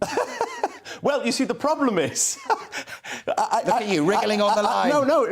In fact, I was very early on when GB News was being mooted. I was approached about whether I'd be interested, and I was told it would be impartial. Well, you're not really. You're on the right. We are. Well, you say you are. I've got a trio of lefties on the panel today. And, you know, to come here on a regular, you know, as a contract or become a reporter or a presenter or whatever, would go against what the battle, really, that I fought at Channel 4 Well, I guess News. it's a different style of broadcasting, isn't it? And it's tricky, really, because in the end, you're not going to be able to keep impartiality, I don't think, in broadcasting, because in the end, anybody can set up a radio station or a television station anywhere in the world on the internet, and if it's popular, everybody will watch it. Well, I think you're right. And actually, you know, just to clarify, our bulletins, we've got an amazing bulletin team, and they are impartial. They deliver the news bulletins, and you have presenters at GB News who have an opinion, which is then debated with contrarian voices. And so you're absolutely right. We you know, what we do is we're a current affairs debating channel, and we debate everything, but well, you found a way around the rules, basically, because it's complicated. But the Ofcom rules say that so long as you have one person on the other side, you're OK. And even if you have 8 people on one side and one person on the other. And I just think those rules are absurd. And you do need, and you need to be impartial and balanced as much as the BBC does, or Channel 4 News, or ITV, or anybody. But I'm losing this battle, and it will be lost in the long term for the reasons I've just explained. Well, for sure. Now, let's very briefly, the clock's against us. Let's talk about 2 men. Sir Alex Ferguson, your hero, and you spent a lot of time writing his life story. What are the aspects to Sir Alex Ferguson that you discovered that we don't know? Well, he's like all the people, most of the people I've written about, Jeffrey Archer, Alex Ferguson, Nigel Farage. You know, I call them sort of charming monsters in a sort of, you know, teasing manner, in that they have very, very positive sides to their character and very, very negative sides. And some people only see one side and they don't see the other. And some people do see both. And in the case of Ferguson, he was undoubtedly a brilliant manager, you know, the greatest that British football has seen so far, although Pep Guardiola is catching up. But there was a darker side to him, you know, the way that he could be an appalling bully at times. Needlessly so sometimes. Needlessly so sometimes. And he would cut people off and never speak to them again. I think there are serious questions that, frankly, the football journalists failed to ask about the relationship with his son, who was a football agent. And he was, I've explained in my book, how he pushed young players at United, you know, people who are only 15, 16, to sign up with his son. Now, that's wrong. And I also think that he was partly responsible for the mess that United are in now, and the way in which the club got taken over by the Glazer family, who have sucked a huge sum of money out of the club. And he didn't put enough thought into planning the succession either. But the sale of the club to the Glazers all stem from a row he had with the so-called Coolmore Mafia over a racehorse. Yeah. It's a long, way back in the history of time, but United fans will remember the story. Gifted a horse, wasn't he? And then it went to court. Yeah, that's right. And but what is amazing about him briefly is that that last Premier League that he won, was that his 11th 2013. 2013? Was it the 13th, wasn't it? Hang on. Yes, it was. We'd won seven leagues before Ferguson. He won 13, yeah. And it's remarkable. That was his last one, and he won it with a crap team. Well, so with Ferguson, he frequently won the league with teams that weren't that great. He was such a good manager. This guy, Ferguson, he gives you 20 points before the season starts. Well, a good manager gets, you know, gets more than the sum of the team's parts. A bad manager, you know, has great players and they don't play well. No. And Ferguson got the best out of people. He was an amazing judge of character. You know, he would do all sorts of work to find out if his players, before he signed them, had the strength, the mental strength to play at United. Because not everybody, the pressure at United is huge compared with virtually any other club in the world, and only certain players can do it. And Ferguson would put amazing amount of work into that. But I mean, he was an incredibly talented. I always say of Ferguson, he would have been successful in any walk of life, apart from diplomacy. You know, he was a businessman at one point. He was a trade union leader at one point. And a pub owner as well. And a pub owner, yeah. Although some pretty dodgy things went on in his pub, as he explains in his own memoirs. Well, look, it's amazing. A true icon. Now, last but not least, Nigel. Yes. Of this parish. Yes. In fact, he interviewed me the other day, a few weeks ago. Yeah, it was a great interview. So, what are your thoughts about Nigel? He's the most transformative and significant politician of the last few decades. Yeah. Who wasn't an MP. Yep. Wasn't Prime Wasn't a Minister. No, and it's difficult to think of a similar figure like that in British history. He's an amazing communicator. I mean, a lot of politicians are good in one sense. I mean, take Michael Heseltine, brilliant on a conference platform, but he hated, talking to ordinary members of the public. Boris Johnson, actually, is a bit the same. Whereas Farage is great on a platform, he's great on the radio and telly, and you're now, your company is now using that as a wonderful broadcaster, really. He's great on the street, and he likes actually engaging with people on the street. But he is utterly ruthless. I mean, he could give lessons to Stalin or Pol Pot, frankly, in the way he used to run his party or parties and purge people, if he felt they were a bit of a threat. In fact, he made the same mistake as Ferguson, really. He didn't plan the succession. And therefore, a bit like, this thought's only just occurred to me, actually, that, UKIP post-Farage went through a whole succession of leaders in the same way United have gone through a whole succession of managers. Michael, I know you're going to need time and support, but that GB News contract's in the post. So don't shred it before reflecting carefully, because we'd love to have you. What an absolute legend of television broadcasting, of journalism, biographer as well. Michael Crick, thank you so much for your time. Do come back and see us again soon. We've got the papers. They are in tomorrow's headlines. We'll get full panel reaction after this.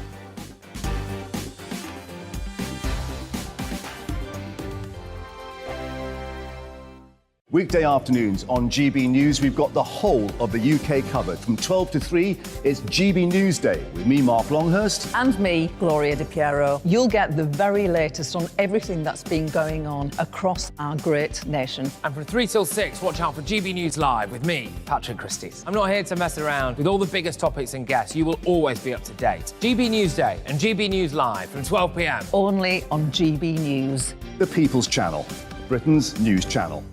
Hello there, it's Eamon Holmes here from Breakfast on GB News. We're not just on your television and your screens, We're on DAB plus digital radio, so you can listen to your favourite shows on the move. If you've not yet listened to GB News Radio, it's very simple. We're on your radio player and tune-in apps, on your smart speaker, phone or tablet, or online at gbnews.uk. Take us with you wherever you go. GB News Radio. You never have to miss a moment of the People's Channel. Join my show Farage, 7 p.m. till 8 p.m. Monday through Thursday. And there you will get opinion, analysis, debate, and I'll cover stories that nobody else dares to touch. You've been cancelled. Join the club. Oh, my goodness me. And then for the last 15 minutes, talking pints. We're over a drink. We have a civilised conversation with someone. We very often disagree, but we do it in a grown-up way. Come and join me on Farage. Hello, I'm Simon Evans. Join me on GB News for Headliners at 11 p.m, where I'll be joined by two of the country's top comedians as we take a look at tomorrow's newspapers tonight. If it's a big story, we'll be covering it, I guarantee, but we'll also have some fun along the way. That's GB News Headliners at 11 p.m. We won't put you to sleep, unlike some of the other paper review shows out there. So join us, 11 p.m, 7 nights a week.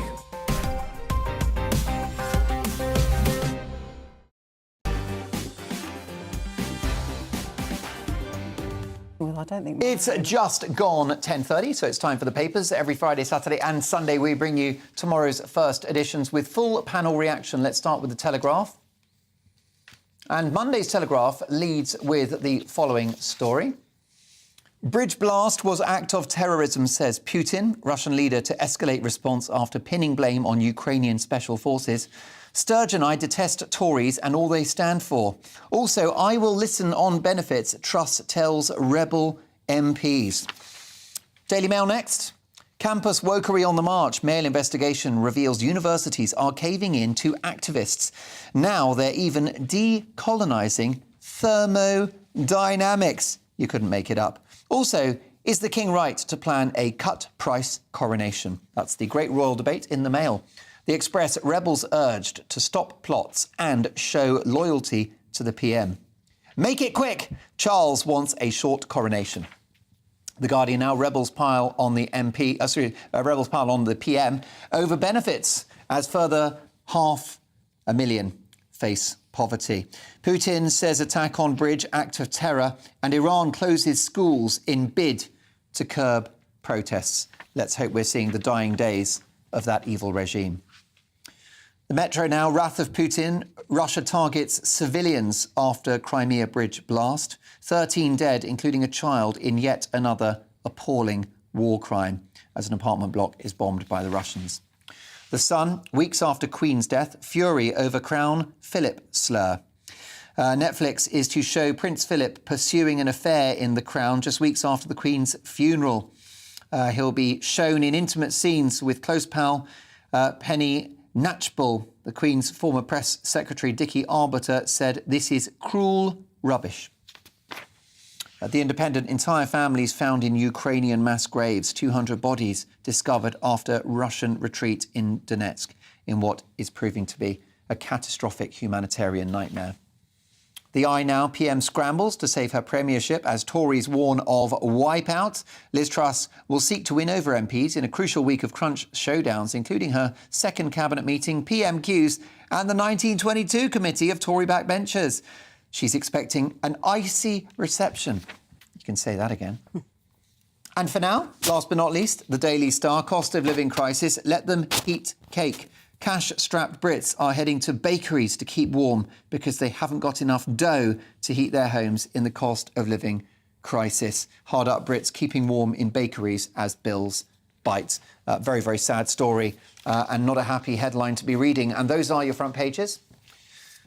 Let's get full panel reaction now from journalist and broadcaster Lizzie Zita, political commentator Ali Miraj, and journalist and political consultant Emma Burnell. And let's have a look at Charles, can we? First of all, Lizzie, make it quick. Charles wants a short Tesco value, I've described it as, coronation. Every little helps. What do you think?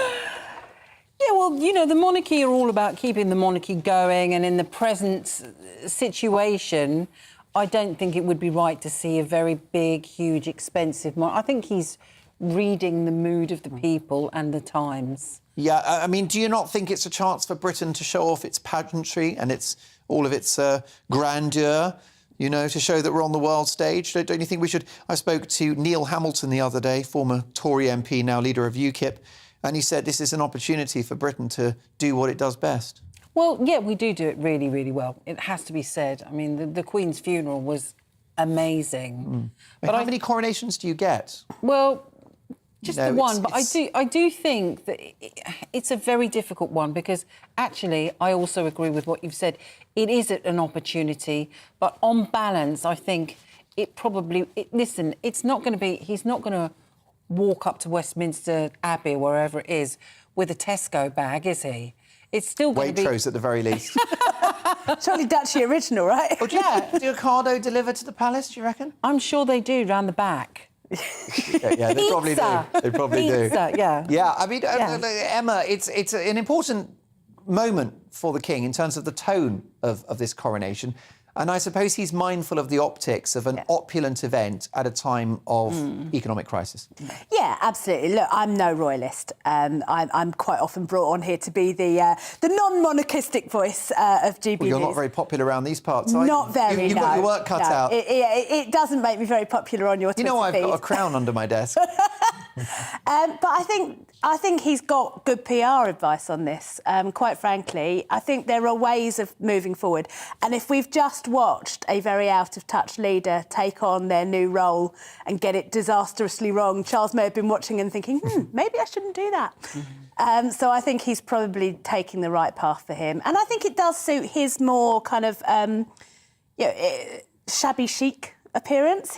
That's kind of who he is, as far as I can tell, as a not very keen observer. Yeah, what do you think, Ali? Do you think we should roll out the red carpet for King Charles, or is a budget coronation the way to go? Well, I'm a big monarchist, and I'm also a big fan of Prince Charles. I think he's always been a contrarian on many, many issues. He's going to have to rein that contrarianism in now that he's the monarch. But I do think we should have a decent coronation, a respectful coronation. But I think he's probably got it right. I echo what the other panellists have said, that given the times, he's mindful of the perception of this. But I do think Mark, that we should have a bank holiday to mark it. I know there's been some speculation We really should. around that. I agree with that. I think we should. I think this nonsense about... I'm not against a bank holiday. It's going to hamper. It's going to hamper growth, you know, and it's going to cost at one point. Look, it happens once. It's only happening once every 70 years. This guy has had the longest apprenticeship in history. Right? We can have a bank holiday, enjoy it properly, but I think he's probably got it right on the perception and the scale of it. Yes, Lizzie, let's talk about pressure on Liz Truss to dilute her plans for a rise in the universal credit. So we're hearing that Number 10 were considering the benefits would go up in line with average earnings, which is roughly about 5%. But it seems that she will lean into the left of her party, go for 10, which is where inflation is. Yeah. Can Britain afford it? Is this another U-turn? Well, it probably is another U-turn, but she's done so many. She's now circular, isn't she? So I don't think that matters. I think what matters is, I think that there should be a 10% rise. My mother, who's a pensioner, was just saying, when I go shopping, Elise, everything is really, she's Italian. Everything is she was Jamaican. So expensive, So it's really tough. It's tough. Yeah, your mum is feeling it, and people are. But and I hear that, but we just have this pattern now, Ali, of a prime minister that's saying one thing and doing another, elected on a libertarian, low-tax, pro-growth policy platform, but so far everything has been seen off at the pass by her own party. Well, she's been buffeted by events and she's not in control, and that is not a happy place to be for a Prime Minister. Look, my point is very simple. I just think you need fairness across the board. If you're increasing pensions in line with inflation, then you have to increase benefits in line with inflation as well. I would have gone for average earnings, but across the board, I would have bitten the bullet and abandoned the triple lock for pensioners, because we are in a really difficult position right now. But look, she's going to probably have to go with an inflationary increase in benefits on this. But what's the next thing going to be, Mark? What's the next thing going to be? Is it going to be the fact that there's going to be another debate now around the immigration policy? On the one hand, you've got Kwasi Kwarteng and Liz Truss that apparently want to open the floodgates to immigration. They want more fruit pickers. They want more high-skilled immigration as well. We've had a net migration into the country of about 238,000, not much lower than what was happened before Brexit, quite frankly. Yeah. And you've got Suella Braverman, on the other hand, saying she wants to reduce immigration to the tens of thousands. So that's going to be the next fault line opening up within the Conservative Party between those who want Singapore-on-Thames type migration, open doors, and those who actually want to deliver for the red wall voters that actually wanted to lower the numbers so that wages could go up. I've got an idea for Liz Truss, Emma Burnell. Go ahead. She goes to the 1922, I think. She's seeing them early this week. She's got PMQs on Wednesday. She should threaten to her own party that she will call a general election if they do not support the platform upon which she was elected. I think it's back me or sack me. I mean, it would be what civil servants call brave, certainly. I mean, she does have one of the safest Tory seats in the country, so she might get to remain leader by default that way. She might be the only one left. I mean, she's in such a difficult position, isn't she? There's nothing she can do. She can't win for winning.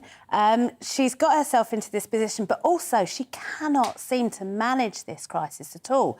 Every time it's like, we know you're going to back down. Do it now. Rip the Band-Aid off. Just get it, get to a position where you're not constantly at war with your backbenchers, because that, for me, feels like the most damaging part. The fact that we know where she's going to end up. She's just taking her sweet time getting there. And if you're going to capitulate, do it fast and do it hard. Well, that's certainly Emma's view and the view of some, but lots of my viewers are just saying, come on, she's our Prime Minister. She was elected by the membership. Let her pursue the policies upon which she was elected. For me, it's too soon to call time on Liz Truss's premiership. But what do you think, Mark, at gbnews.uk? We've got more papers, more front pages in just a moment, including The Mirror and The Times. See you in 2.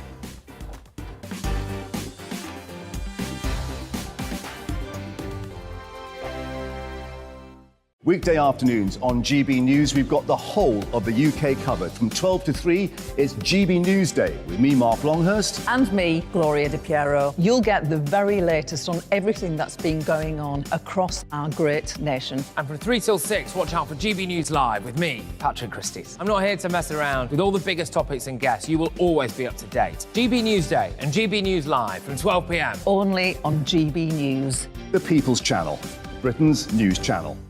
Hello there, it's Eamon Holmes here from Breakfast on GB News. We're not just on your television and your screens, you know. We're on DAB plus digital radio, so you can listen to your favourite shows on the move. If you've not yet listened to GB News Radio, it's very simple. We're on your radio player and tune-in apps, on your smart speaker, phone or tablet, or online at gbnews.uk. Take us with you wherever you go. GB News Radio. You never have to miss a moment of the People's Channel.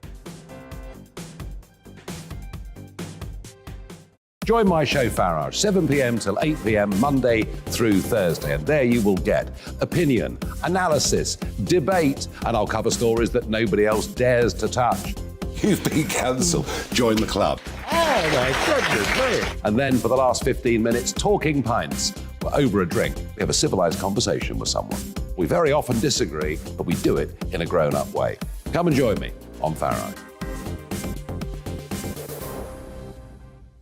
Hello, I'm Simon Evans. Join me on GB News for Headliners at 11 p.m, where I'll be joined by two of the country's top comedians as we take a look at tomorrow's newspapers tonight.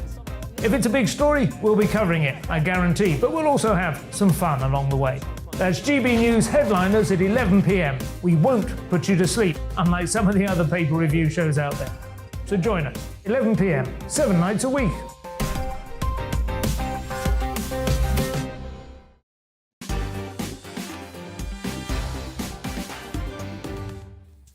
OK, we've got more papers, and let's take a look, if we can, at the Times. And they lead with the following.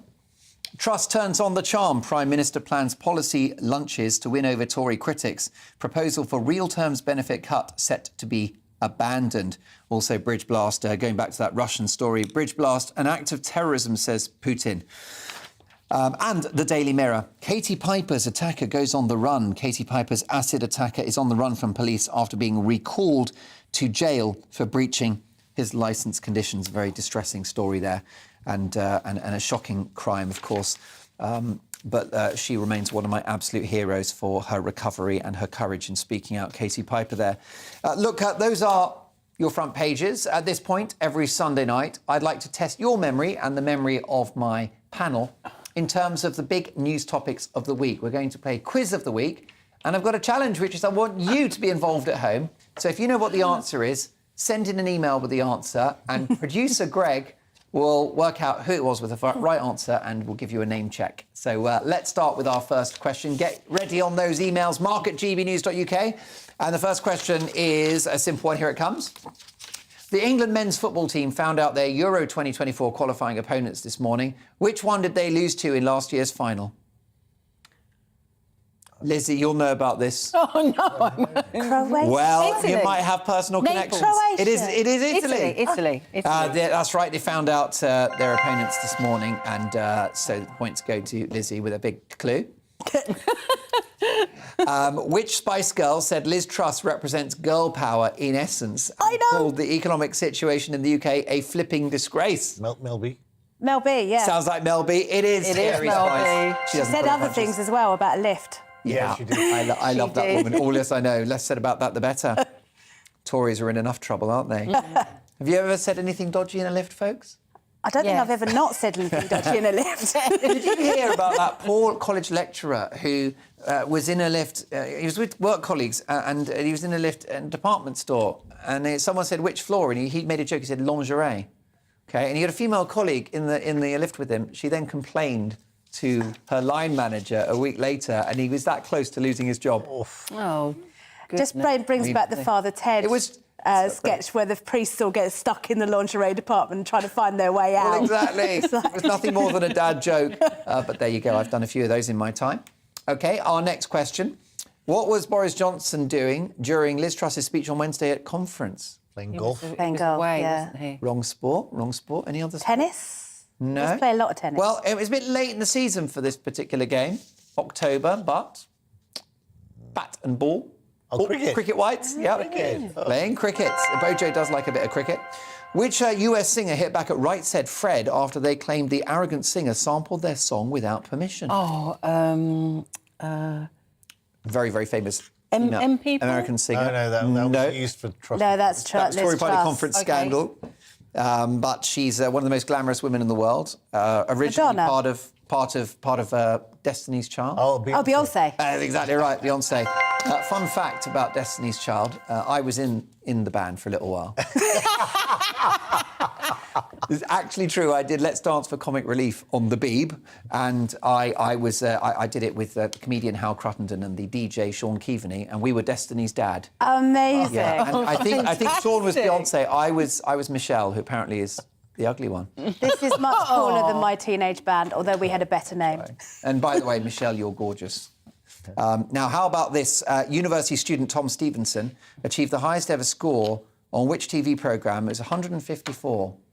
University Challenge? Not University Challenge. Mastermind? No, another daytime quiz show, an iconic one. The longest running daytime quiz show Countdown. on Channel 4. Yes, Countdown is the right answer. Who was ordered by West Oxfordshire District Council to shut down his restaurant this week? The car guy. Richard Hammond? Clarkson. Clarkson. It was Clarkson. The cafe and restaurant were visually intrusive and harmful. Isn't that Jeremy Clarkson? I've been there. yeah. I've been there. I can understand why. Yeah. Well, was it any good? I never went in, but it looked like a mess. I just can't imagine Yeah, it was thinking, all Jeremy squidgy and Clarkson, horrible. that's where I want I to moved eat. on quickly. Oh dear, good to hear that. You didn't help him with his tractor. No. In a new book based on the Rolling Stones, all about the Rolling Stones, which band member had an affair with David Bowie, allegedly? Which of the Rolling Stones bedded Bowie? I mean, just in my head, it's Jagger. Mick Jagger, because that would be so beautiful. What a beautiful combo. It is allegedly Mick Jagger. Mick Jagger, Although he's got wow. some very good lawyers, so let's just, let's just say that may not be I the mean, case. why would you sue over that? I would be, like, totally proud. I think I would probably have posters. Yeah. I'd have pictures of the intimate moment. I mean, there's pictures in my head going on right now. It can be Ali and me if you want, if you prefer. I mean, why not? Yeah? It takes all A sorts. little GB News special. There you go. I can see some of the viewers salivating at that prospect, and we appreciate your attention. How about this? What did J.K. Rowling call Nicola Sturgeon on Twitter in a T-shirt campaign after the Scottish Government proposed gender recognition legislation? She called Nicola Sturgeon a destroyer of what? Women's rights. Women's rights. Well Women's done. rights. Penultimate question. Which musician accused Lee Francis of racism for his comedy character in Bo Selector? Which one hasn't, to be fair? Yeah. Craig David. Craig David, exactly right. And last but not least, what did President of Belarus gift Putin for his birthday? Melons? It wasn't melons. It wasn't an unexploded bomb, unfortunately. Not from Belarus. But actually, there's a little callback to our farming conversation earlier, if that helps. Fruit picking. He sent him a tractor. Let's hope it's a fast tractor with no brakes. Who sent Putin loads of melons for his birthday? Who was it that did that? Oh, I haven't The new got a Prime clue, but Minister of whoever they Italy? are, they're fruitcakes. Can I congratulate Emma as the winner of our quiz of the week, and our TV viewer that was the winner, Greg? Charlie Timbers, you got the most right answers on email. Thanks for your company. It's been an amazing weekend. Stick around. I'm doing headliners, and I'll be back on Tuesday at 9. I'm in for Dan Wootton. It's been a great weekend. Thanks for your company. Looking ahead to tomorrow's weather. Rain continues to push across southeastern parts first thing on Monday, drier elsewhere. Let's take a look at the details. Across Scotland, we can expect plenty of showers feeding in on the cold northwesterly wind. More southern and eastern parts should start the day mostly dry but quite chilly. Similar for Northern Ireland, a bright but chilly start to the day for many, with just a few showers, most likely towards the northwest. Overnight rain will have long cleared northwestern England. Again, a few showers are possible, especially towards the coast. Further inland, it will be largely dry. In Wales, overnight temperatures will drop into the low single figures, meaning it'll be chilly but sunny first thing on Monday. Some coastal showers possible. Rain will be clearing the East Midlands early in the morning. Some heavy bursts are possible, but it will quickly turn drier with clearer skies spreading from the northwest and easing winds. A wet start for East Anglia, where there will be cloud, rain and strong winds at first. However, this will all clear through the morning with drier and brighter weather on the way. This is how it's looking across much of southern England. Rain is going to have arrived overnight, but will clear away to the southeast through the morning. As the rain clears away to the southeast, it'll be cooler but sunnier for most, with showers in the northwest.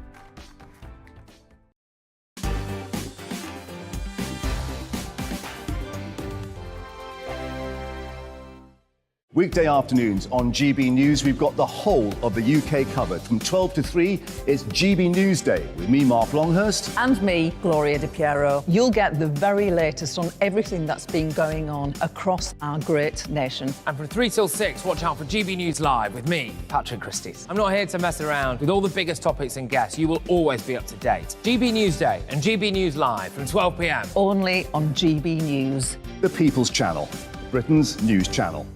Hello there, it's Eamon Holmes here from Breakfast on GB News. We're not just on your television and your screens, you know. We're on DAB plus digital radio, so you can listen to your favourite shows on the move. If you've not yet listened to GB News Radio, it's very simple. We're on your radio player and TuneIn apps, on your smart speaker, phone or tablet, or online at gbnews.uk. Take us with you wherever you go. GB News Radio. You never have to miss a moment of the People's Channel.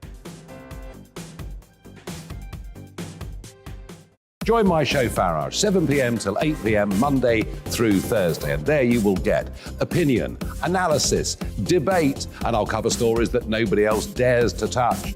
You've been cancelled. Join the club. Oh, my goodness me. And then for the last 15 minutes, talking pints. We're over a drink. We have a civilised conversation with someone. We very often disagree, but we do it in a grown-up way. Come and join me on Farage. Hello, I'm Simon Evans. Join me on GB News for Headliners at 11 p.m, where I'll be joined by two of the country's top comedians as we take a look at tomorrow's newspapers tonight. If it's a big story, we'll be covering it, I guarantee, but we'll also have some fun along the way. That's GB News Headliners at 11 p.m. We won't put you to sleep, unlike some of the other paper review shows out there. So join us, 11 p.m, 7 nights a week.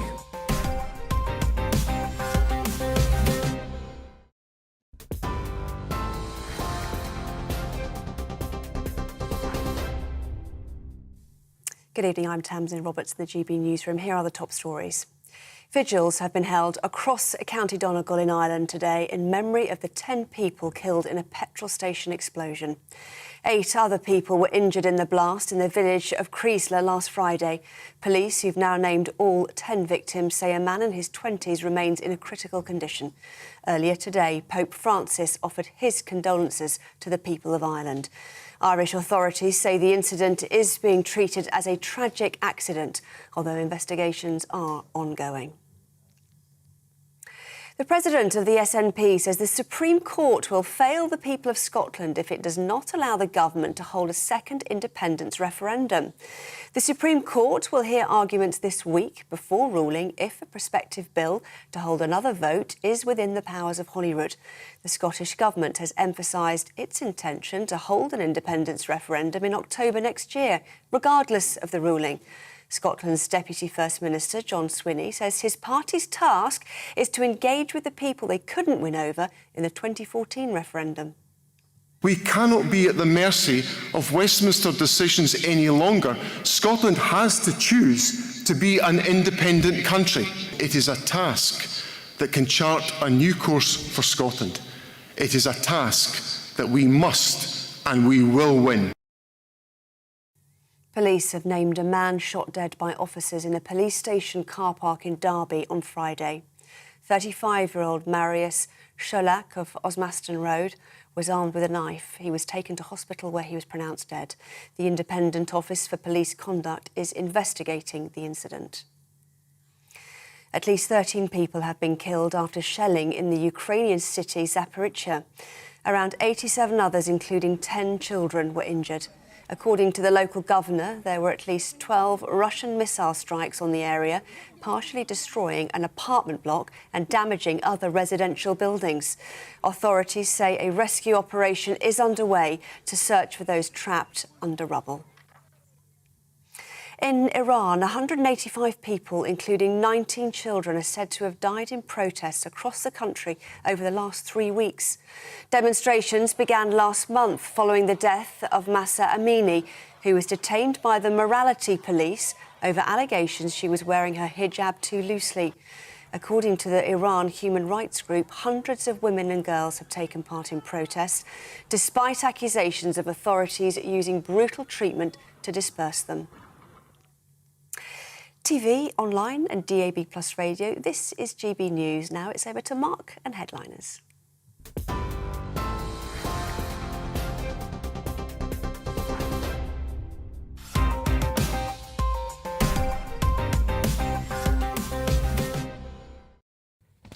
I'm Mark Dolan and this is Headliners, your first look at tomorrow's papers. Tonight in the company of the brilliant comedians Josh Howie and Diane Spencer. Great to have both of you with me. Before we get into our first story, let's have a look at all of the front pages. And we'll start with the Daily Mail. And they lead with campus wokery on the march. Mail investigation reveals universities are caving in to activists. Now they're even decolonising thermodynamics. Also, is King Charles right to plan a cut-price coronation? A question posed by the Daily Mail in their great royal debate. Telegraph next, bridge blast was act of terrorism, says Putin. And Sturgeon, I detest Tories and all they stand for. A story we'll be picking up on very shortly. Also, Truss tells Rebel MPs, I will listen to you on benefits. The Guardian now, rebels pile